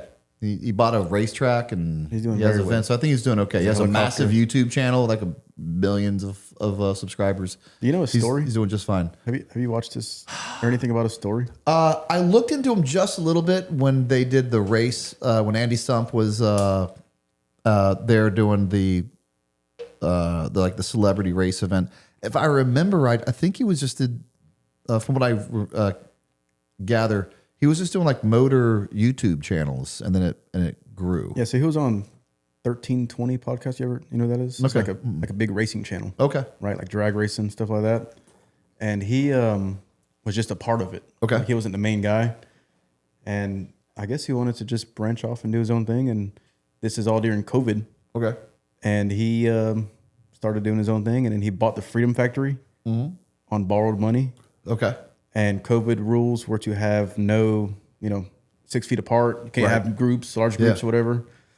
And he was going to host this event there to try and make money, obviously. And he didn't know how it was going to work out. He didn't know what to expect. And he actually did the event, and he has came up big time from that. And since then, just kept coming up from that. Yeah. Yeah, it's crazy. He is, like I said, I hadn't heard of him before that because that's just not the space I hang out in YouTube. But when I found out how many views and followers that guy has, he's huge. Yeah. He's doing all right. He does cool stuff. Yeah. Flucky7 back in again says, dang, Sigger's breathing up all the Glock man's air. Sigger what? Sigger, please. That might be one of the most creative super chat comments I've seen in a long time. All the Glock man's there. My Sigga. Oh gosh. All right. I tell you, I know for a fact right now because it's right up his alley for sense of humor. Travis Horning's in his car right now, dying laughing to that comment. You're welcome, Travis. We may not have got the live thing right, but we rewarded you with that. Percy, thank you for the love, man. $50. We really appreciate it. We'll use it wisely. Duazi says, when's the next Big Daddy night, but actual singing? We do need to go back to Big Daddy's. And I'm telling you, it was, as soon as I walked in there, you couldn't move. You couldn't move. Yeah, that was so packed. They do karaoke every night at Big Daddy's? Yeah. Yeah, we need to go back. Every night. Holy cow.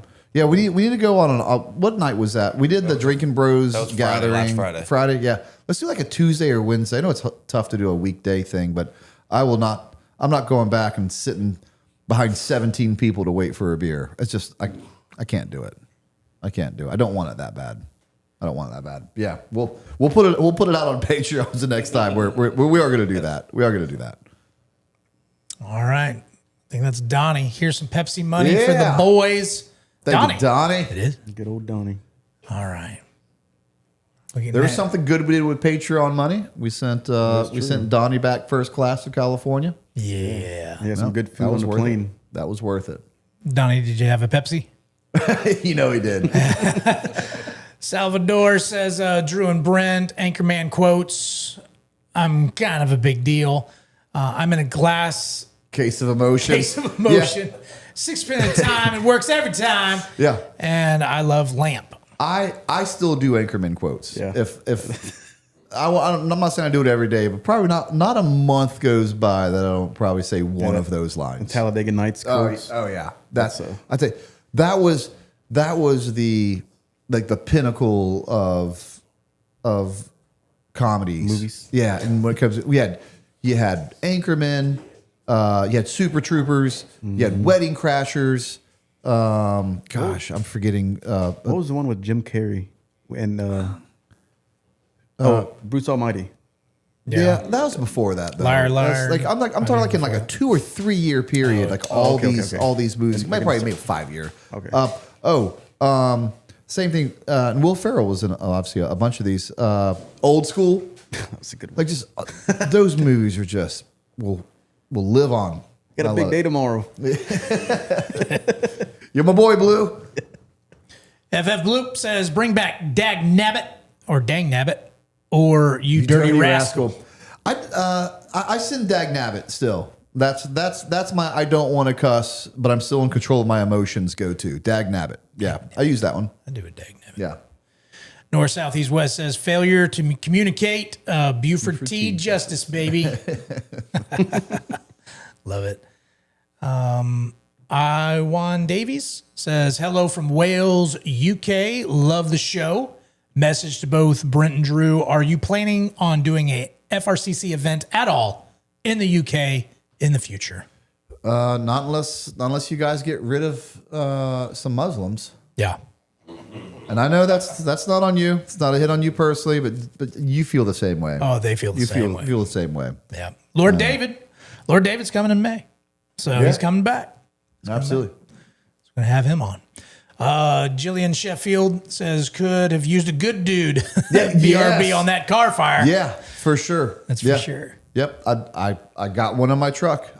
I've been a part of, off the top of my head, I think 3 different car wrecks that I've pulled people out of. One was right in front of one. Yeah, one hit. Car flipped. Yeah, didn't flip. It was going 100 miles an hour past me.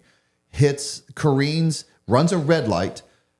Luckily, hits like the very front of that vehicle and ping pongs off and hits a telephone pole. Probably doing 60 still. I thought when I got up to that vehicle that she was dead as a doorknob. I was like, there's no way. It happened right in front of me. And I eventually got the car door open. I was like, well, she's dead. Yeah, I'll deal with this. And nope. She had side airbags, front airbags, like airbags all in the car. She got out, walked, and well, I'd say walked away. I mean, she was still drunk and still probably a little woozy from hitting a power. It was a power pole. There you go. Yeah, it was a power pole, and then it fell down, and there was a live wire hanging all over the intersection. That one was a crazier one. Yeah. Just another 11B says, why you got to hit the feels? Grunts don't cry, sobbing. Maybe it's the bourbon. The bourbon will do that to you. It'll do that to you. It'll hit you right in the feels. It'll sneak up on you. Jillian Sheffield says, drinking a cup of Tier 1 while enjoying a day off. Heck yeah. Thank you. Nice. Thank you for the support, guys. Kate Bearden, let's go ahead. And again, we can't do we want to do good things. We can't do any of this without you guys. So thank you so much. Cade Bearden says, speaking of good things, Iran statistically has the most people coming to Christ in the world and has been for 10 years.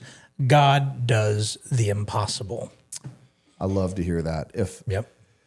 If only it could have made it up to, what's the Ayatollah. If only it could have made it up all the way to the Ayatollah. Yeah, you wish it made it up to him now. North, south, east, west says, you guys and all the feels tonight. Dang gimmit. I'll never leave you, Brent. Nice one, Magnet. We'll do one more. Let's go back to some videos. Do the video now because it skipped on me. All right, sure. Yep. Here we go. Oh, this one's just sad, but I love this. How are you? What's your name? Chris. Chris? I'm Frank. Is it your birthday? Yes, sir. We tried to light you candles, man, but the wind blew them out for you. Happy birthday to you. Happy birthday to you. This guy's by himself on his birthday. There you go, brother. You want to blow them out? Make a wish. Calls 911. There you go. You got it, boy. And look what they did. Hey, we wish you the best birthday, okay? All right. You gonna be all right? So much.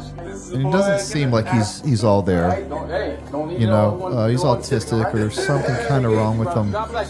And look, I'm sure the 911 operator caught that. You know, figured that out. And but again, like, look who showed up. Black guys. Man, hey, I'll do it if black people, white people, Mexican people. I don't. It's a part of a description of who's doing things. So if you're doing something negative, I will describe the person that's doing it. That's not being mean. That's not being racist.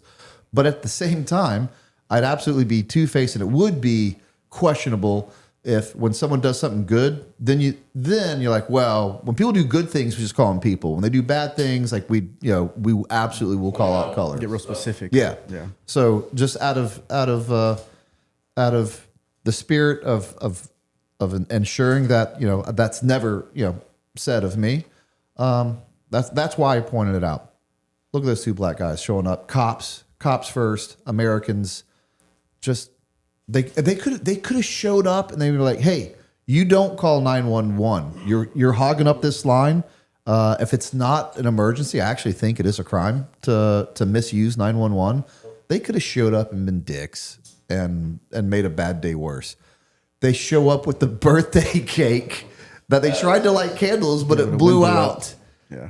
And they sat up. there, blew him out with him, wished him happy birthday, gave him the 5. Dude had a big smile on his face. Changed the trajectory of that guy's whole night, if not his whole week, or who knows, maybe his whole life. Maybe. If this guy's lonely on his birthday calling 911, that sucks. That may have, who knows what he's contemplating.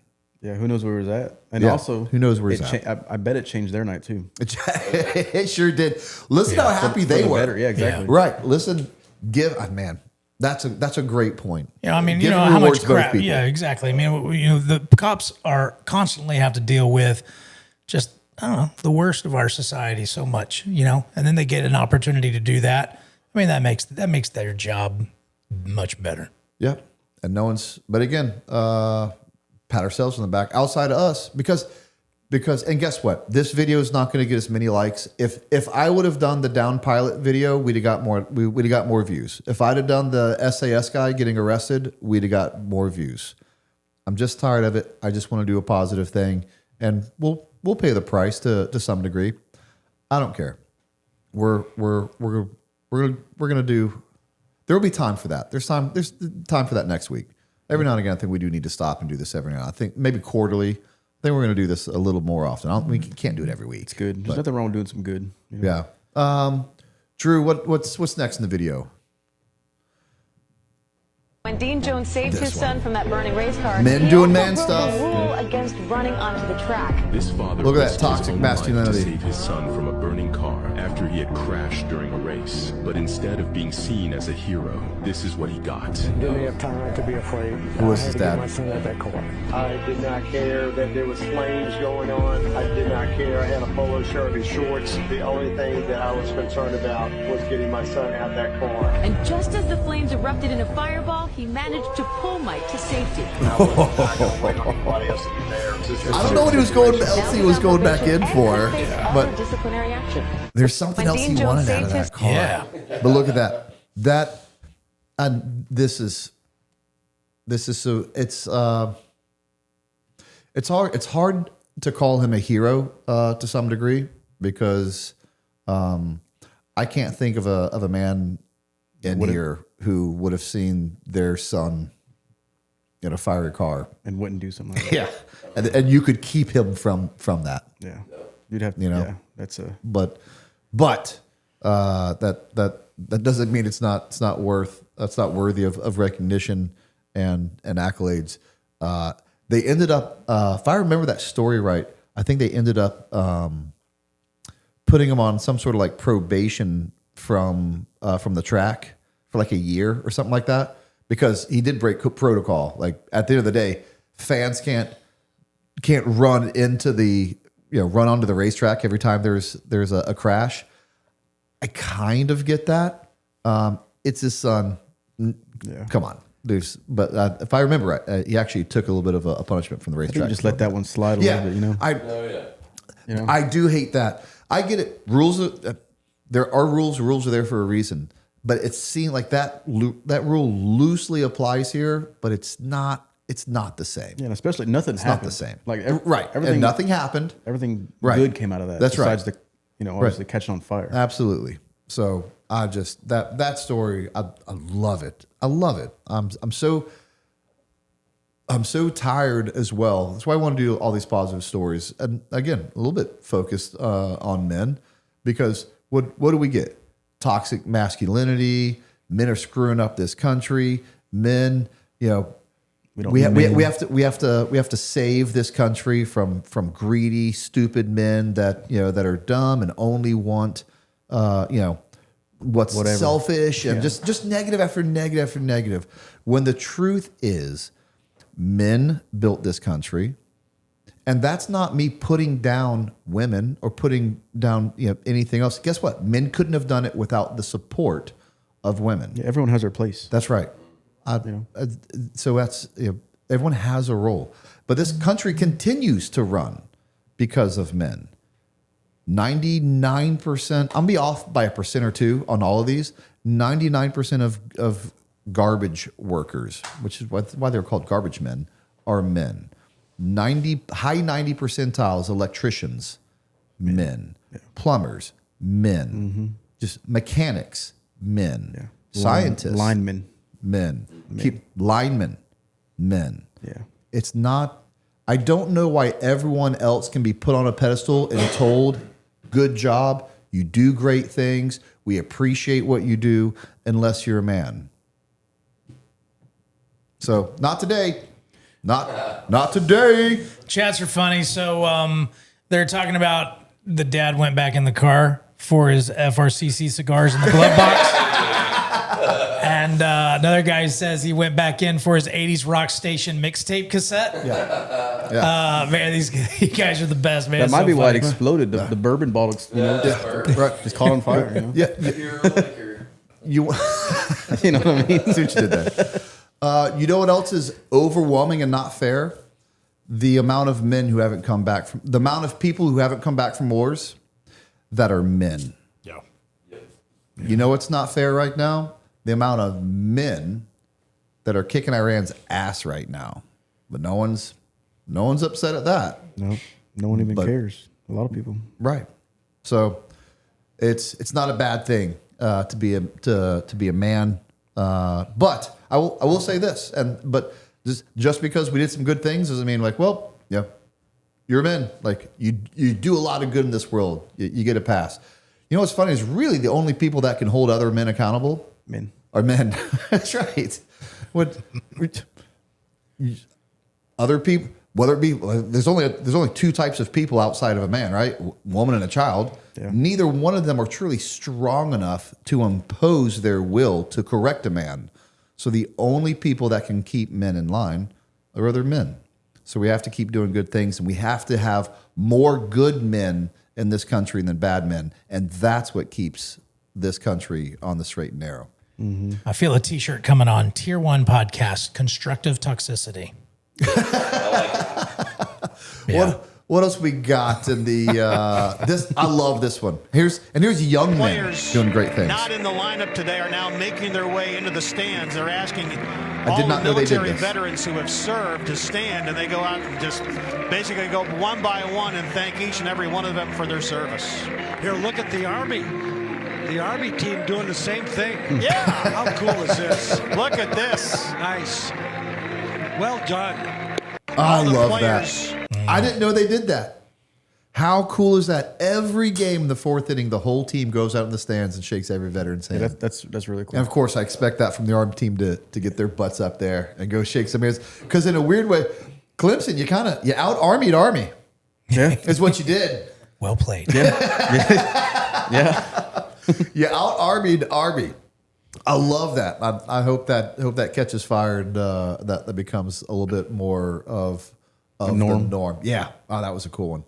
How are we doing on? Let's go one more because I love these videos. I'm not done. I'll be done after this one now for a little bit. What's going on? I'm on the phone with the VA hotline. Okay. For suicide. All right. Hey, I got you, man. All right. What branch you in?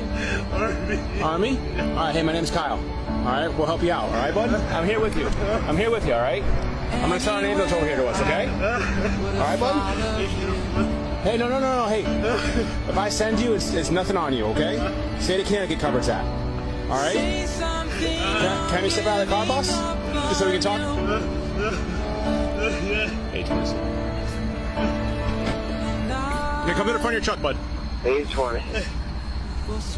Starting an ambulance to the 6-8 off-ramp eastbound. I'm with a vet who's on the suicide hotline. Hey.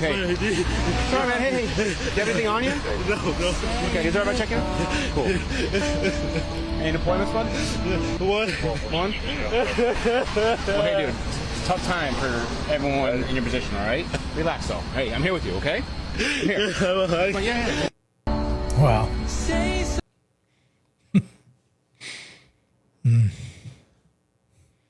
Damn it. I knew that one was going to do that. Oh, that's all right.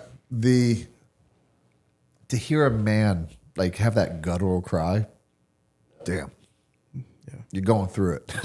You're going through it. It's real. And when another man asks another man for a hug, it's rare. It's rare. He's going through it. Yeah. It's needed. Oh man. And again, that police officer, what a great job. and if I want to talk about how awesome that police officer was for a second. He was super approachable. He was caring. At the same time, they deal with crazies. They deal with crazies. And he still did a really good job of saying, hey, just before I get too close and you're a little unstable, do you have anything on you? Can I just pat you down real quick?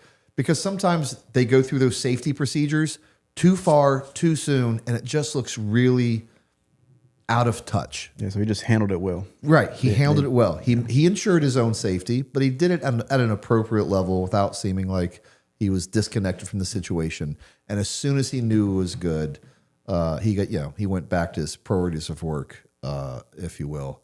And just, again, another, between those two, a veteran that's just having a hard day. But, but veterans, they get their due. They do. Veterans get their due. And we have police officers like this out there on the daily, saving veterans from suicide, protecting the community, doing a damn good job of it, and they get villainized. Yeah. And not tonight. Not tonight. Not on this show. All right, K Diggs. Yeah, let's go. Says Brentley, clearing a building, your choices. 22 revolver, sawed-off 410 with birdshot, or Barrett 50 BMG. All right, Barrett 50. What is a? I'm sorry, guy. What is a Barrett 50 BMG? I know the others. The Barrett. It's the Barrett 50 cal, like big sniper. You've probably seen it in video games. Oh yeah, big thing. Yeah. I don't like those decisions, which is why you did that to me. I'm going to go a little bit unconventional here. The 410 with birdshot is only going to piss people off, so that one's going out. The Barrett is just too heavy. It's just too heavy. So you'd think the 22 and being a revolver, being a smaller round would not be my go-to, but it is, because I say it all the time, round placement over everything else. You put a 22 round in between someone's eyes, and you're going home, and he's not. Yeah, just make him count. Make him count, like you're saying. Yeah. Make him count. So that's what I'm going. That was a good question, actually. North, South, East, West says, shout out to my paramedic brother on set there. Anybody got a brother on set here or somewhere else? I think he was talking about the video. Maybe the video? Yeah, maybe on the video. Oh, yeah. Oh, let me tell you. I would say this. You're right. This is paramedics. I think they're the redheaded stepchildren of first responders. You cops love them or hate them, but they do get love. They do. Paramedics, I think paramedics probably save more lives in 1 month than the rest of the other first responders combined in a career. Mm-hmm. They see the worst stuff. I think they probably have a lack of closure. I mean, if you think about it, sure, they're alive now, but then you hand them off, then you got to wonder, well, I wonder what happened to that guy. Like, I hope he made it just to go back out there and go do it again. And I think what I saw in war, like some people have a hard time dealing with it. It was war. Like it was war. It was bad people in bad lands. Mangled bodies just wasn't like a big deal to me.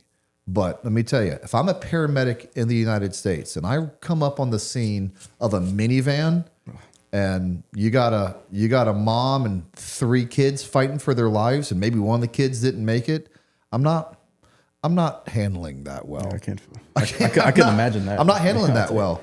And paramedics deal with that stuff. Yeah. And so shout out to them. Yeah. They deserve it. Right Wing Nut says, Pete was awesome on SRS. I could listen to that dude talk about boiling water for 12 hours. He may be one of the smartest people we've ever interviewed or I've had the joy of hanging out with. He is just a very smart and articulate man. I love it. K Dick says, Drew, I ordered cigars and they didn't have mold. I was trying to have a hippie moment. What's the deal, man? I need my mold.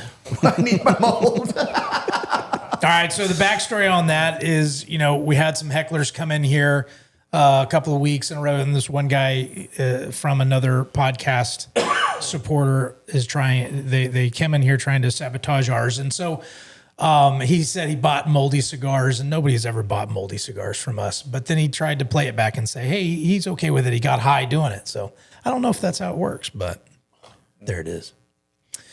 You don't know 30 says, is it possible to bring back the wigga word? Yeah. Bring it back. When did it leave? Yeah. It's never left my vocabulary. I used it today when I called my boy Jason right there. I called him up and he answers the phone. I said, what's up, my wigga? And gone anywhere. Right. He chuckled. He liked it. Yeah. Is it acceptable for me to say as well? I'm not sure what you are, to you be can say to be honest, Sonny. So I'm not sure how to answer that.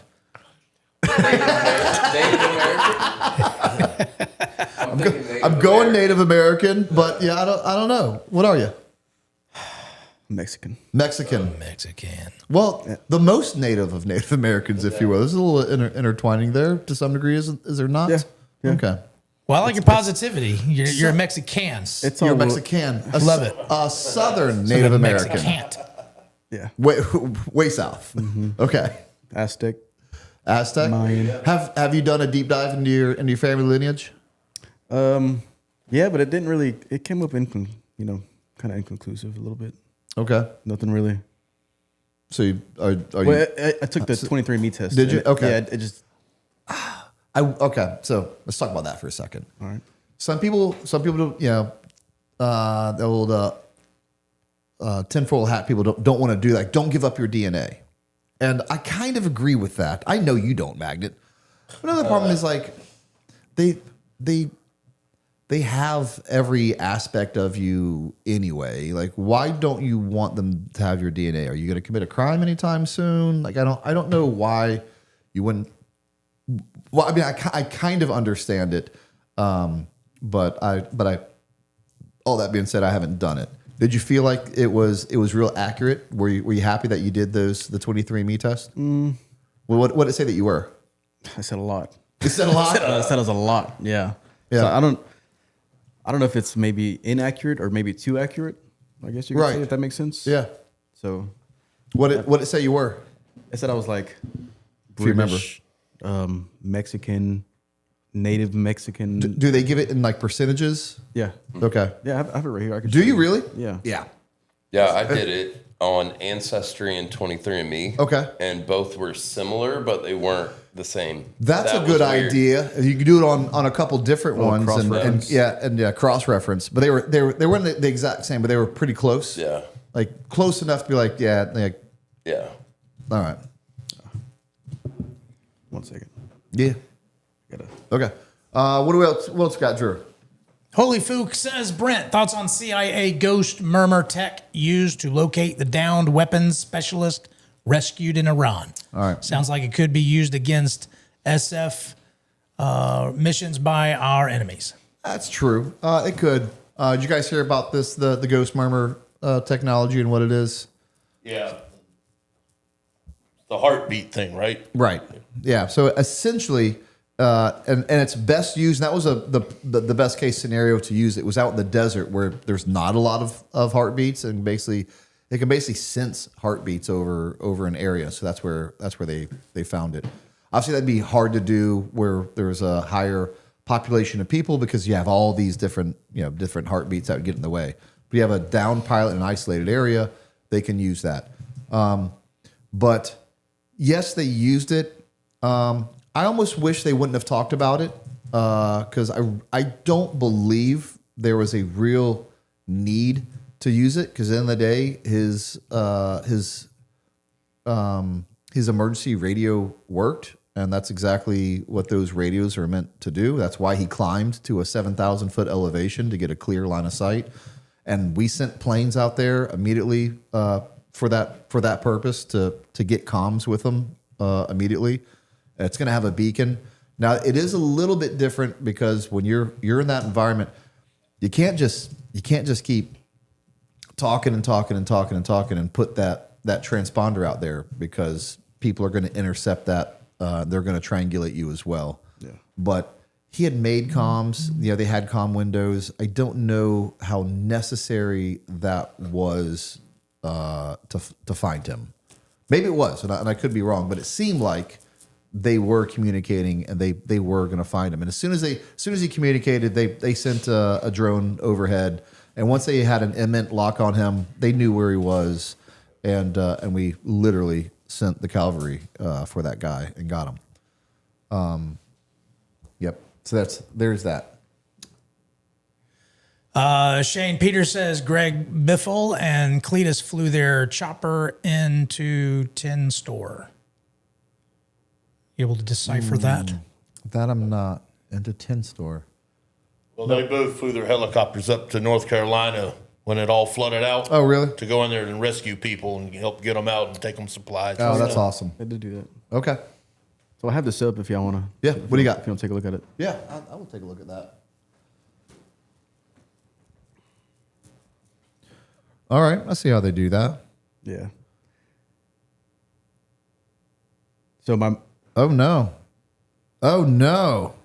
Uh-oh. Oh no. It's that bad. Kind of. I'm a little bit. I'm sure this was a little bit of a surprise to you. So European is at 65%. Yeah. Majority, and you, although your melanin seems that you had a majority Mexican, if you will. Yeah. Then it breaks it down of European 65%. British and Irish, basically 50%, English, Scottish, and it kind of breaks it all the way down. Spanish and Portuguese, 15%. Keep going here. Indigenous American, 30%. That's still high though. That's still high. And then they put it out there in its color code, and that combines North America, Central. And Amazonian, so basically all of North America and Central America and South America, and they're 3.2 Sub-Saharan African. This is what I'm hearing. And then 1.3% North African and Western Asia. Did you go to college? I guess you can say that through the Army. Through the Army? Yeah. I was about to say, you have so many benefits that you can apply for. you ever think about that? Diversity. No, I never benefits. have. You can prove it. Yeah. And we started this because he asked if he qualifies to use the word wigger. Right. All right. I mean, with that 3%, you could use the N word with the hard R, I think. Yeah. Well, that's true. At what percent are you eligible for that one? Is that a benefit? Of course, that's a benefit. That is a benefit.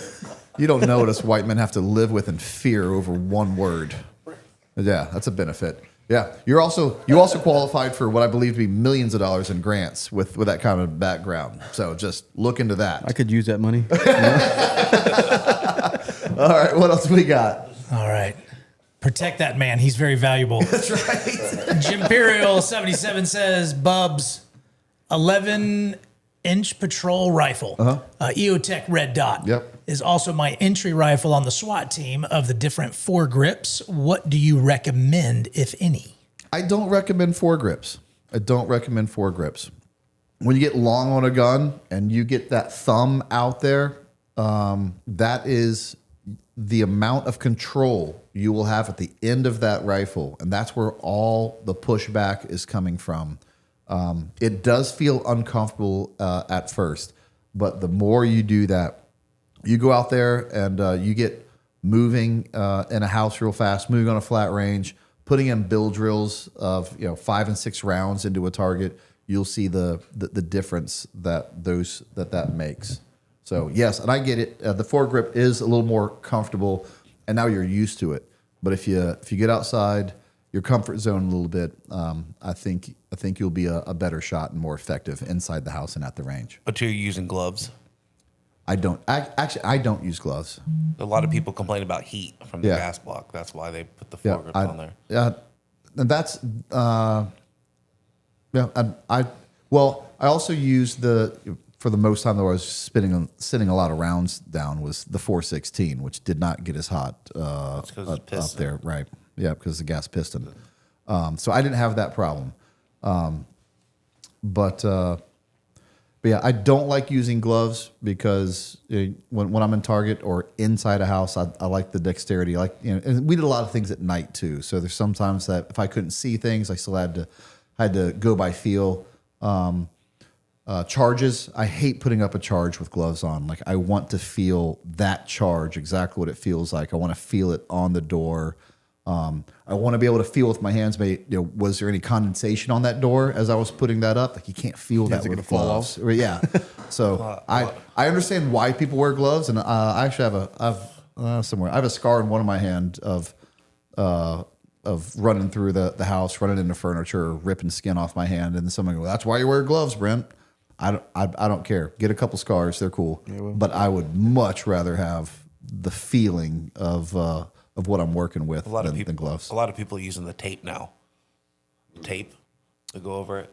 I forget what it's called. Where are the gas box at? They're putting that camo tape over it. Yeah. I know what you're talking about. Yeah, there you go. I'd use GBRS sells it if anybody's looking for it. Sure. Yeah, I'd do that before I wear gloves.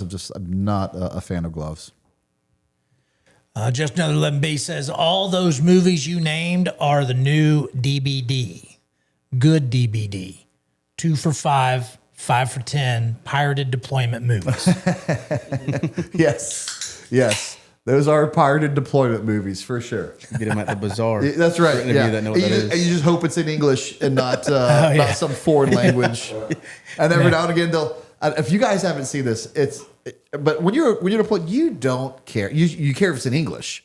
Yeah. But they'll be at a movie theater, clearly with a camera. Yeah. You hope the guy used a tripod and isn't there holding it the whole time. Walking in front that's right. Exactly. People will get up in the middle of the movie and walk by. And you're like, I don't care. I don't care. You know what I say? I say down in front. I see it when he gets started moving down in front. I haven't thought about that in a while. Those old pirated movies from deployments. It's a good one. Ginnison says, I abbreviated vehicle interdiction to my previous super chat. And what happened to that support guy that leaked a bunch of videos? Did he go to Leavenworth? Abbreviated? What was the one before that? Do you know? Remember what happened to that support guy that leaked a bunch of videos? I don't know. I abbreviated vehicle interdiction. And so if he'd have put VI, I think I would have caught that. But yeah, I don't know. I know what you're talking about now. I don't know if he went to Leavenworth or not. Guinness, and if you can explain a little more in the text, I'll try to find it. Ryan Burns, thank you for the message retracted. And Holy Fook says, Brent, at the unit, did you have to qualify on both iron sights as well as red dot in all areas, including CQB? That's a good question. They completely break you down at the beginning of the shooting program, and you start on iron sights. And so I did have to qualify on iron sights, but by the time you go in the house, you're already back up to red dots. But yeah, I did qualify on both, but that was just during the shooting program in OTC. I never, as you'd imagine, I never saw iron sights again for the rest of my career after that. Rudy Botello says, do y'all know Uncle Ruckus? Uncle Ruckus, anyone? He's laughing. Yeah, I think it's an anime black guy that Okay. talks garbage about black people. All right. Okay. All right. Jason, you know how microphones work, don't you? I do. My bad. He's pretty loud. Yeah, I think I know what you're talking about. I just have to be consistent. I can't always give magnet crap. Yeah. You know. Flucky7 says, gents, in the spirit of doing good things, can we get a prayer or request chat in the Patreon? Yeah, you absolutely can. Holy Fook back in again. What's your room walking music? For Brent, I think it should be Tesla, Modern Day Cowboy, a great song. I mean, after Tesla, I don't know a lot of their songs. I mean, big band, they have a couple of big ones, but I don't know if I know Modern Day Cowboy by Tesla.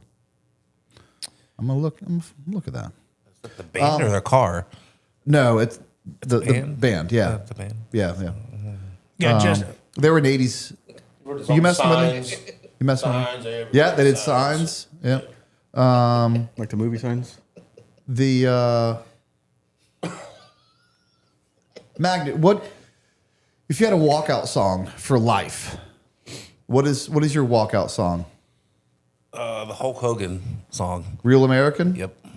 I am a real Okay. All right. That was I think ambitious for you, but I like that for you. I like that for you, thinking that should be your walkout song. Bill, I'm not 5'6" either. Bill, let us know a little bit more about you. What would your walkout song be? Because it says a lot about you. I'm gonna have to go with "Walk" by Pantera. Oh, nice. Your big brother's already one-upped you. Okay, Jason, what would your walkout song for life be? Oh wow. Yeah, we're on the spot. That's a tough one. And he already took "Walk" by Pantera. So that's a pretty good one. I think I would go somewhere around there. Pantera. We'll come back to you, but you have to have your own. We'll come back to Drew. I can't wait for this answer. It could be anything. So this is going to be bad. Okay, so I already knew it. Oh, it's really bad. All right, it's really bad, and it's not what you think. Are you talking about your walkout song, like when you walk out for the fight? Yeah, essentially. That's like what for we're baseball. saying. Or when you walk out of the room. It's for life. It's based off of that, but like, hey, this is your walkout song, but it's for life because you don't fight. All right, I'll get that to you later. All right, Brent. Okay.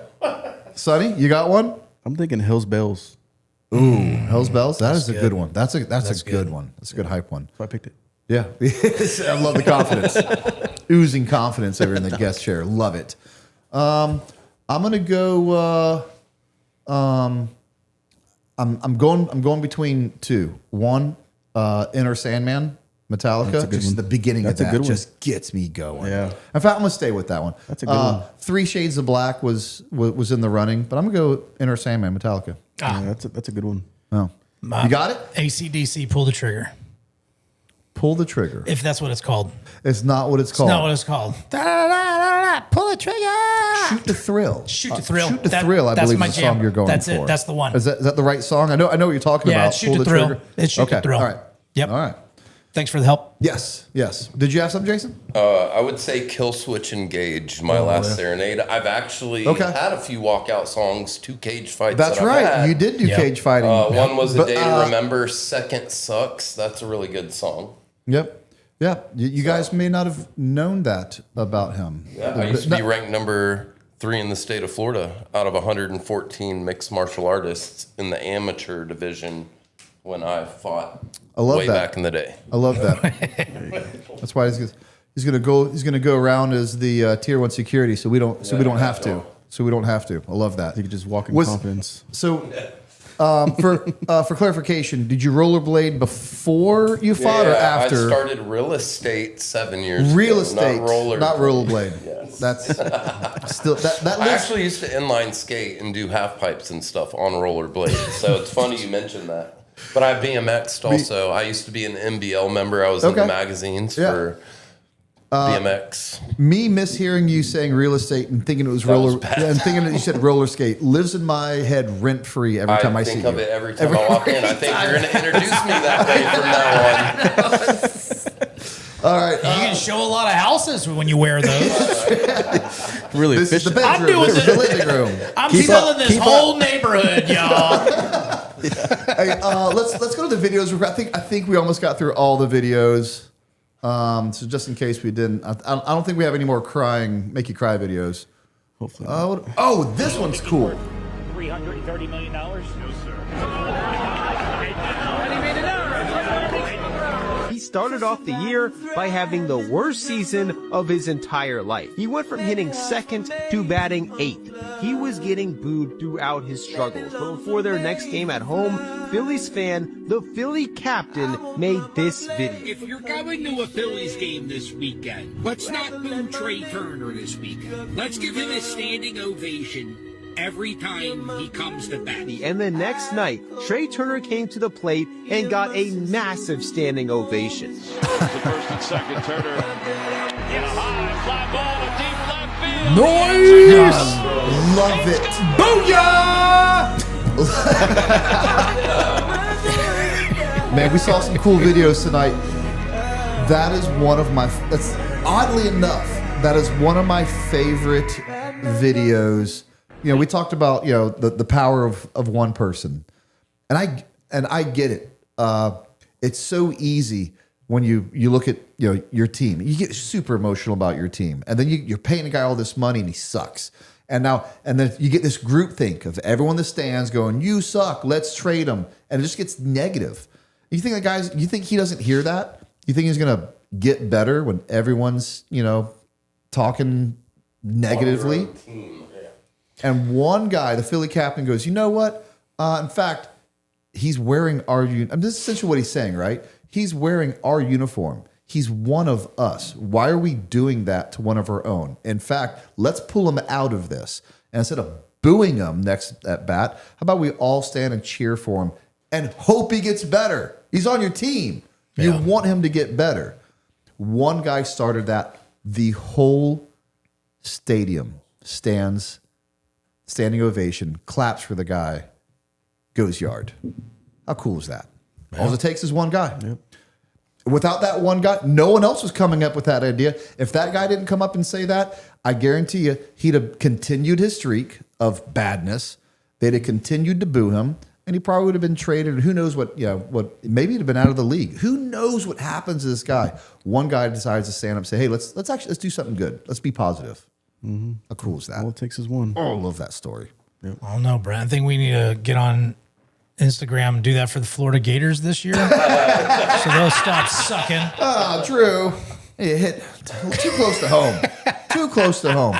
But you're right. But you know what? That being said, I know it's weird. That probably will change the way I root for the Gators when I go. If they start to suck, I'm sure I have. I'm sure I've booed them for something John crazy they did. You're right, yeah. Like it's not something I do often, but I'm sure I've gotten emotional enough to be so frustrated on that I've booed them. Why would you ever boo your own team? I get the frustration, but there's other ways. There's other ways to do it. Yeah. Especially the players, and especially at a college level even more. As if they ever went out there to intentionally lose or not do well. Like they don't have enough pressure on them. I don't want to say they're kids because I hate it when they call them kids. No one in college is a kid, but they are a very young man. Not anymore now that they're getting paid. Yeah. So I definitely wouldn't boo one of my players, but I definitely will roll my eyes in silence when I watch the TV and they didn't see it. For sure. So I'll do that. I'll throw some dag nabbits at the TV. They're putting them back in. Yeah, I'll throw some dag nabbits. Don't we have somebody else? What else we got video wise? And I think we're almost done. And we'll. Oh, this is another. Oh, this is really good. Running back there, did I? No. But about a year ago, you stepped out on the road at me, didn't you? That's me. This dude hold a year grudge about stepping out in front of you. And now he's getting out of the truck again. Like that has to feel a little. I appreciate that. That's how men every time I should go do by, it. I've been That's how pissed men off. do I it. know, I apologize. Thank you. Bad day for me, and I Yep. apologize. Thank you. Love that. We all have them.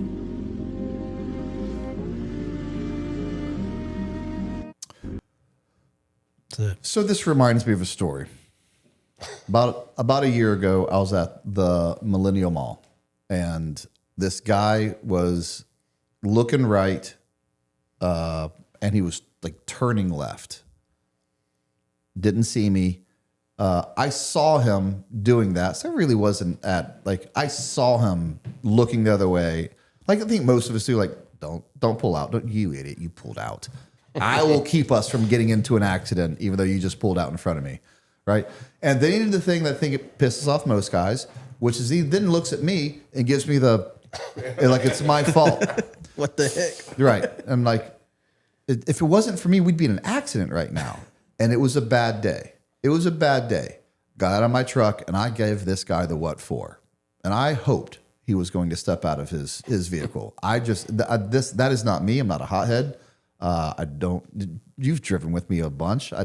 People cut me off. I'm like, they probably didn't see me. But everyone has a bad day. This was my bad day. I got back in the truck. I parked. I walked around the mall, and I was just like, what's wrong with you? Like, why would you do that to the guy? And what if he stepped out and you beat him up? Like, is your day better now? What if he steps out and you do beat him up and he has a gun?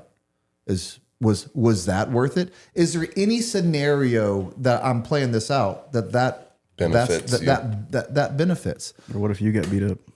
Not a possibility. That wasn't an option. Sonny. I sized him up before I got out. So she wasn't that big. She wasn't that big. I'm walking back out to. I'm walking back out on my truck, and I guess he was looking for parking too, and he was walking back out to his vehicle, and I walked over to him. I said, "Hey, man, I'd like to apologize. I don't know what happened to me. I don't ever speak to people like that. I don't know.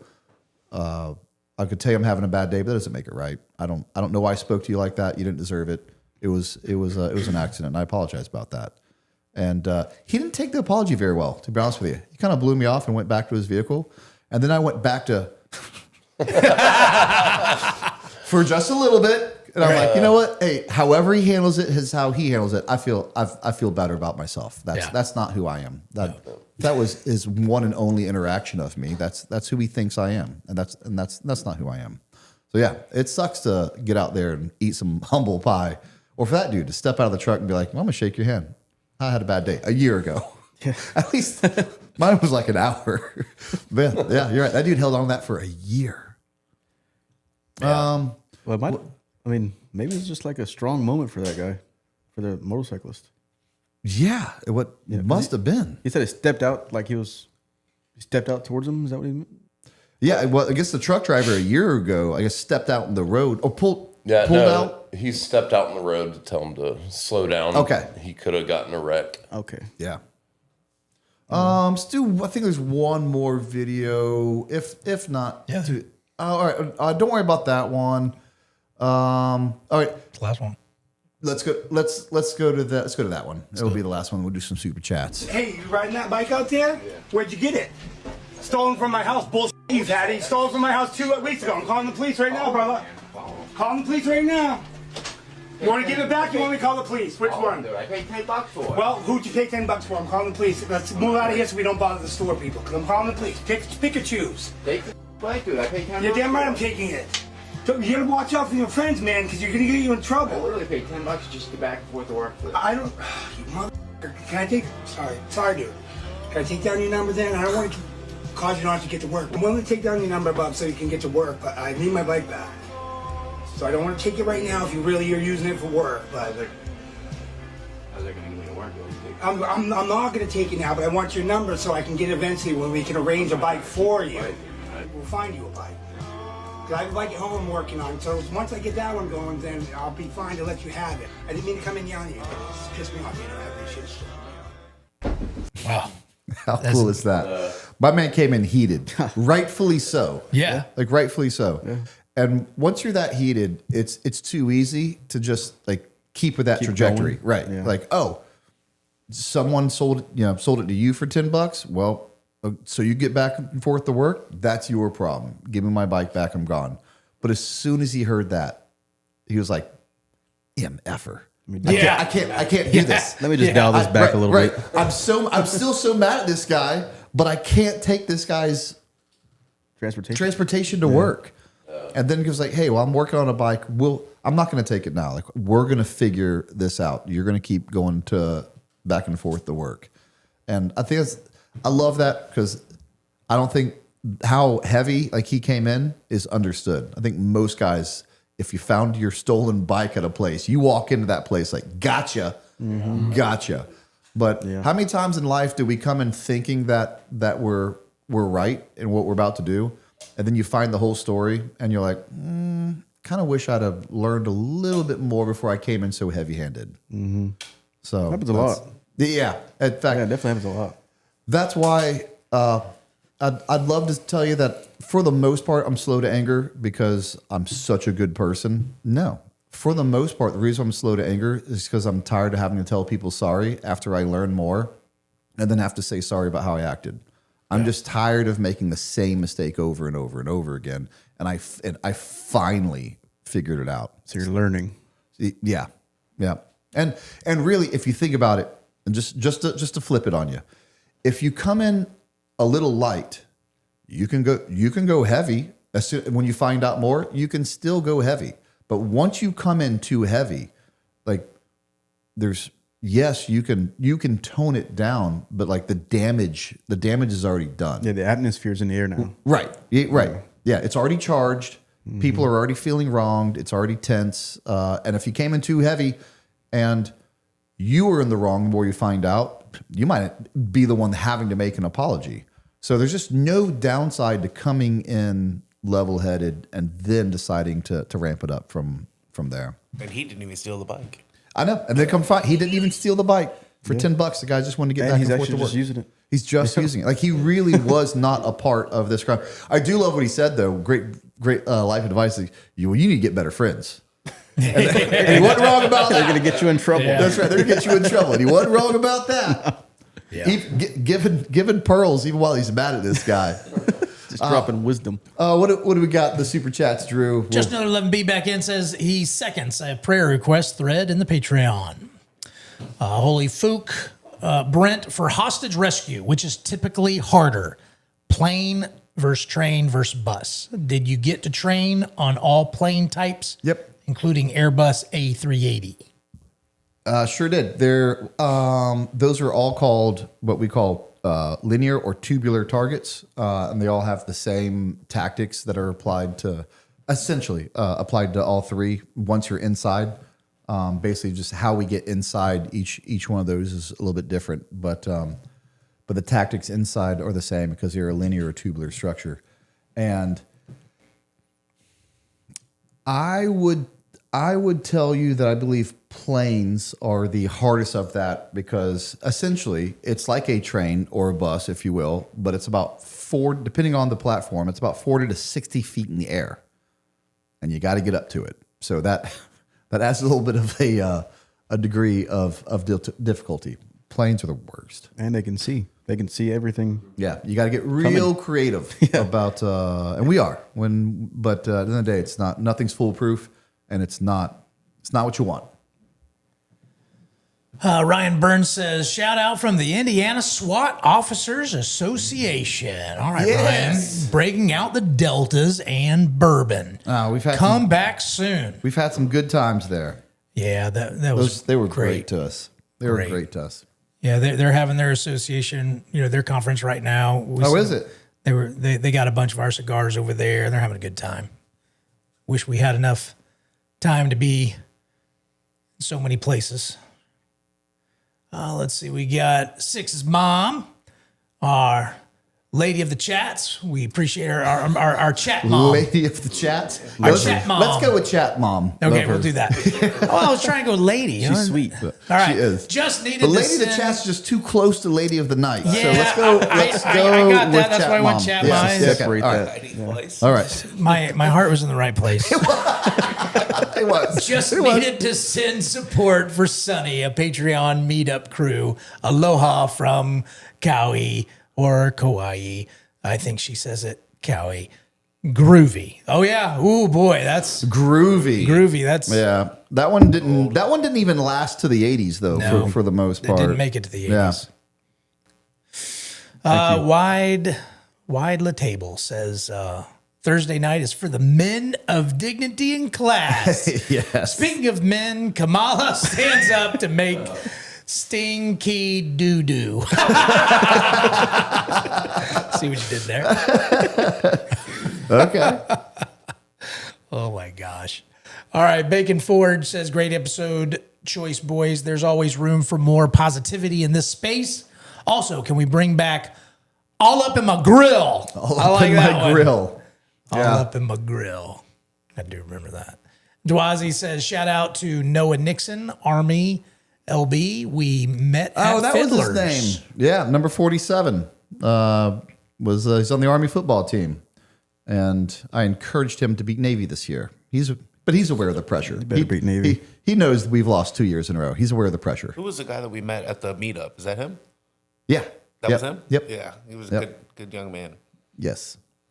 Shane Peter says, I've been that man, was alone. He's talking about the guy in the truck. Okay. Please ask for help, men. Yep. Yeah. K Diggs says, I'm curious, Bert, do you think Trump talks too much? I know he can as the president, but he seems to talk about our tech a lot after it's used.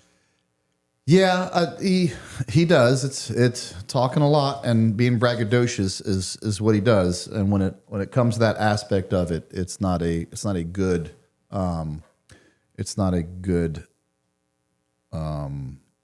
part of his personality.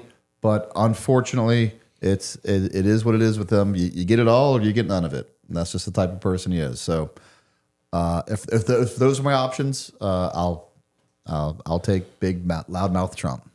Dalton Fisher in the house. Mr. Fisher says, dang boys, my eyes are sweating from that trooper video. Don't let the media convince you that there aren't good people everywhere in this country. Good on you guys for doing some feel-good stuff. We can always use more of it. Thank you, Dalton. Hey, man, great episode with Andy. I loved it. Braden Medlin says, smoking Deltas and drinking elevated operator. Thursday is for the boys. That it is. Still is. Guinnison says, Silver doing the interdiction around 219-ish. The support guy leaked that video. And a shite ton of others, which you obviously know about. Okay. All right. I know what you're talking about now. The Silver Squadron support guy. They were doing VIs in 2019. Support guy leaked the video. Yeah, you can't do that. You can't do that. You can't show our enemies how we do vehicle interdictions. Thomas Melvin says, Mag's walkout is Foxy Brown tastes just like candy.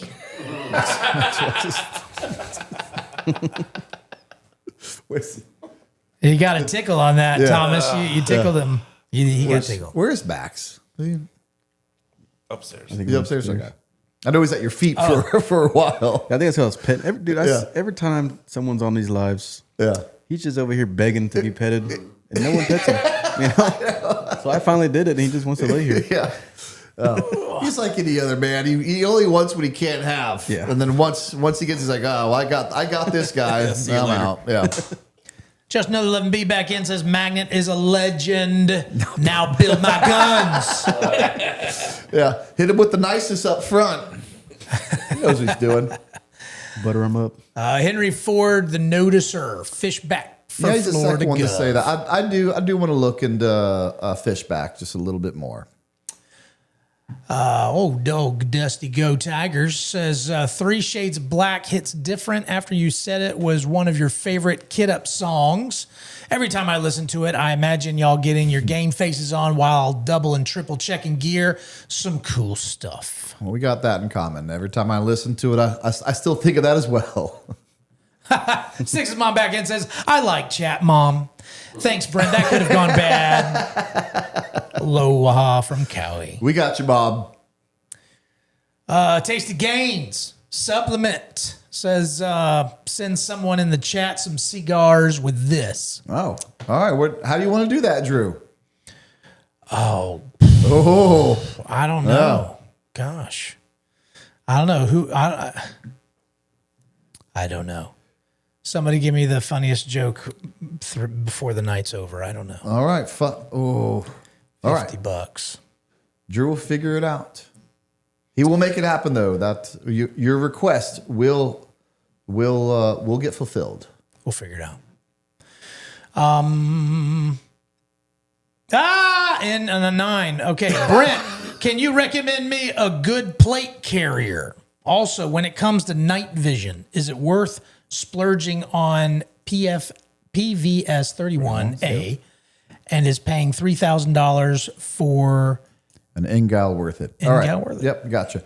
Plate carrier, they're expensive, but you get what you pay for with things like that.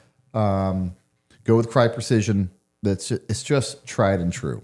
Outside of that, PVS 31s. Well, stay tuned here in what should be about 8 more days. We'll have digital quad panos here, and I'll let you know if those things are worth it. I'm really interested to see what those. And again, those are going to get. I'm going to do a review on them. You'll get to see them, and then I'm giving away on Patreon. But the 31s are White Foss 31s are always a good choice. The end gal. Here's the thing. Just nods by itself. Just being able to see it at night by itself. I mean, if you're looking to protect or hunt or be dangerous with it, just being able to see is useless. Like, you have to be able to use something with an IR pointer that you can now marry up with that nighttime capability. Yes, you can buy certain red dots that have the night vision mode to it, to where it goes really low light and you can look through your tubes at that. It's difficult. I was able to do that, and we used to clear houses that way. It's something I could do, but you got to work at that a lot. It's not easy. The easier thing is to have an IR laser on your gun and essentially be able to be comfortable looking over it and just point and shoot. Lasers on the target, pull the trigger, easy day. So you really do have to have the whole setup. But when you said, is it worth it? It really depends on what you're doing, what your goals are, and what you want to accomplish. But if you got the money, you have to have it all. Just don't forget that your IR laser is on. Right. And don't look at it if you think it's on. Yeah. All right. Anything else, Drew? Let's see. We got Kane Korsoff is in. Says, scenario, you Southern boys have to move out of the South. Where are you headed and why? What do you consider the South? Okay. What's considered the South? I know. I think I know South of Mason-Dixon. this answer, but I'm assuming the Texas means South. Yeah. Not just Midwest, but South. Okay. I'm going to Montana. Yeah, that's a good one. Going to Montana. There, Colorado. Colorado's good too. Colorado's too liberal now. I'm going to Montana. I'm getting some space and getting some room to breathe. Unplugging. Mm-hmm.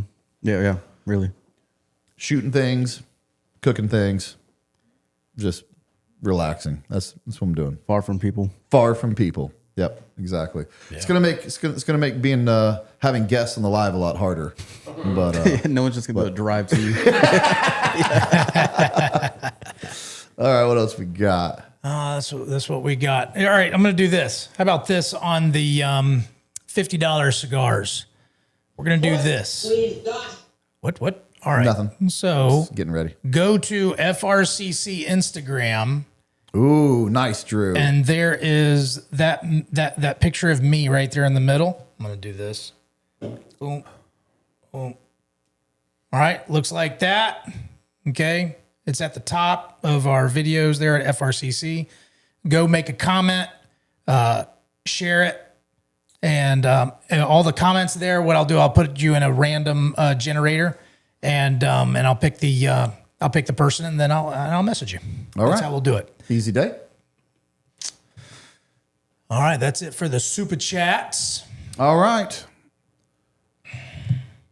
Our closeout song is Guns N' Roses' Civil War. Here is failure to communicate.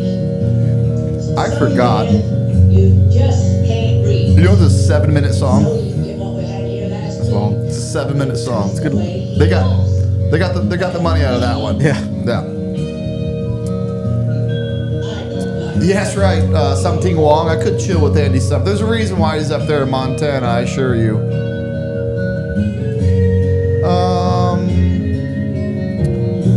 That's right. Montana, Big Sky country. Yep. Montana, Big Sky. Cool place. Montana is beautiful.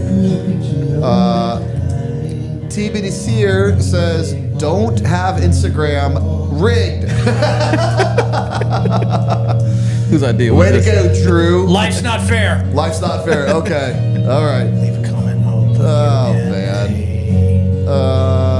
Let's see what else. Yep. Cool Hand Luke Classic by Black Cracker. Let's see. What else? Drew's on there. The Third Coast Cowboy, the Voodoo Child intro in this song pairs nicely. I bet it does. 23andMe revealed that Lord David colonized Sunny.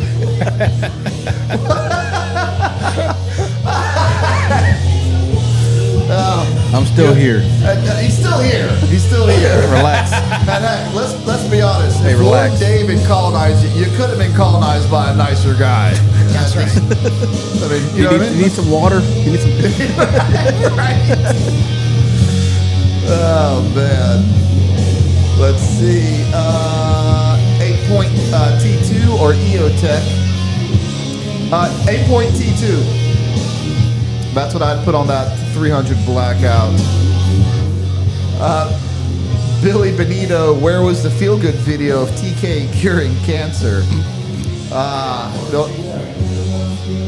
The only thing he cured was a boring story. He cured that. He made a boring story something at least worth listening to. Yeah. True or not? I mean, he cured a boring story. That's true. Just another 11B. When I come for live in October, can I still super chat? I think Sonny found a way. I did. Sure can, brother. You sure can. Yeah, Pharaoh Concepts does make good plate carriers as well. Not a bad one.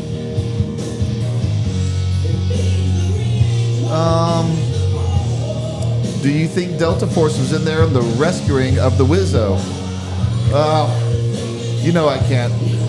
You guys are going to get me PNG'd from the unit at some point. Nice try.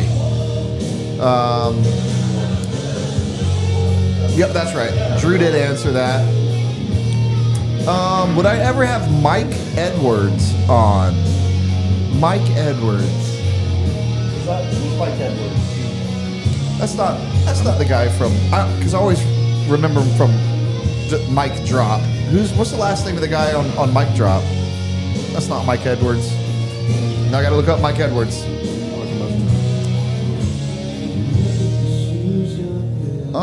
Let's see.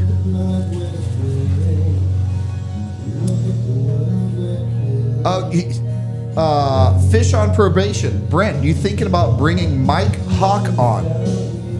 I don't know if you guys you might remember Mike Hawk. He was a Green Beret. He was on the Discovery Channel. I know it sounds like a funny name. It is his name. Yeah, I know you're talking about. He was on some like survival show. Him and his wife. He had done a couple other things on Discovery Channel. Mm-hmm. He was my first team leader in SF. He was on my very first team. So I do know Mike, and I would have Mike on. You know what? I haven't really even thought of inviting him, and I should. I think he lives over in the Tampa area. I should. I got his number still. I will reach out to him. Thanks for reminding me of that. If I remember right, it's been a while. I think his actual name was Hawkeye, Mike Hawkeye, and then he for like television like shortened it to Hawk. Yeah.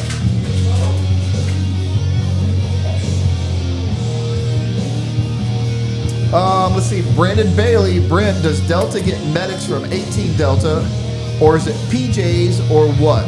Yeah, we get our medics. I would say maybe the majority of them come from 18 Deltas, but they can come from anywhere in the special operations medic realm. So they could be Ranger medics, they could be SF medics, and we bring PJs on missions as well, not as our primary medic, but really as a rescue medic and added medical support. Oh, I'm sorry, Mike Ritland. I'm an idiot. Yes, that's not I knew his last name was Ritland. Why would I? So now I got to see who Mike Edwards is. Thank you. I always knew you guys would correct me in the chats, and I actually do appreciate you for that. Did you get in the super chat? Oh, thank you, Drew. North, south, east, west, too. Drew, why do you terrorists wear robes? Zippers spook the goats. Truth joke. Oh man, that's good. I like it. Hit him with the old truth joke.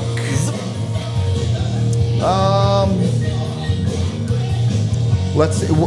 T-Bone, would he tell good stories about young Brent learning the ropes? I'm talking about Mike Hawk. I wasn't on his team long enough. I moved over to a dive team pretty quick, so I don't think he'd have many Brent stories. So many Mikes. Brent, would you get Mike Glover on too? I wouldn't be opposed to having Mike Glover on the show. Just rad. The Third Coast Cowboy, you still going to the Mac v. Sog reunion? Love to see more of those guys on the show. Absolutely. I'd have as many of those guys on the show as we can. And yes, if I can make that reunion, I absolutely will. Just another 11B. Watch the best Ranger competition. Real athletes. Absolutely. Isn't that the truth? Is Alex West going to be on a Thursday? That is a good question. I can answer that real quick because now I want to know. No, he'll be in on a Tuesday, so we won't have him on a Thursday. That would be cool if he had made it for a Thursday, because we all know the questions. I know you guys want to ask them. Let's see. I think that is it. Carl Erickson, future guest, Fifth Group legend Sif guy. Heck yeah, I love guys. The guys from Fifth Group are great. Brent, did you ever go over the tattoos on your fingers? I don't know what that means that I go over them. I just went over them now. Is Rob O'Neill going to the Patreon meetup? I wish he would. We'll either meet there or in court, or neither, actually. Probably neither. What about Tim? Tim, I don't think... He might host the grenade range. Yeah. He'd put on a heck of a grenade range. Jesse Cinco would be sick. Delta Force turned streamer gamer. Yep. I think I met Jesse at SWAT Roundup, if I remember right. Anyway. All right, guys. Thank you so much for tuning in on a positive Thursday night live. We'll get back to our regularly scheduled content next Thursday, but I think this is something we're going to do. Like I said, not all the time, but we're going to do this every now and again. Just hit a pause on life and just remind people that, hey, guess what? There are great people in this country, in this world, that do great things, and not everything's so heavy, not everything's so bad. There's a lot of positive things. And like I said, we're going to contribute to those positive things by giving away $1,000 in our Patreon to something you guys come up with. And I'm going to help support you guys in that and in doing something good. Let's go around the room. Jason, what do you got? God bless America. God bless the viewers. And if you can, protect those who can't protect themselves. Absolutely. Nice. That's the job of being a man. It's an honor to be here. I appreciate y'all letting me join in. Anytime, brother. I always say, God is good. Don't ever forget that. Yeah. And God bless America. Absolutely. Thank you, Bill. Thanks for showing up, brother. Thank you. First time guest right there. Thanks for bringing Bill. Had a blast. It's not that deep. Magnet. What is it? Go Gators. All right. How about two goes? Go Gators and go to Lion Arms for all of your rifle and pistol needs. Drew, what do you got? Let's see. Well, got to get the right button. There it is. Guys, if you're on, you commute to work, I got some podcasts out there that talk about showing how the Bible is not just written by mere men, but it has information in it that only God could give. And so you'll learn something, learn that the Bible is for real. Check it out and subscribe, follow, all that stuff, and share it with your family, share it with your kids. It's the best thing you could ever do. And then with that satisfying moment, go to frcc.shop and smoke a cigar because you deserve it because you did the right thing. It's a reward for doing the right thing. Sonny, as the guest of the hour, what you get the last words. What do you want to say? I would just want to say thank God for everything that you have and love your neighbor as you love yourself. Boom. Man, that's and that goes deep into, like if you see someone needing help on the side of the road, or you see someone with a flat tire. Yeah. You know, if you can, why not? I'm really glad you said that. Actually, in fact, G said that was the greatest, right? Was to love your neighbor as yourself. All those videos that we watched really had that mindset to the individual that was doing the good things. They were acting as if they loved their neighbor more than they love themselves. We're glad you said that. All right, that's it for us. We'll be back next Thursday, and next Thursday we'll tell you where that $1,000 is going.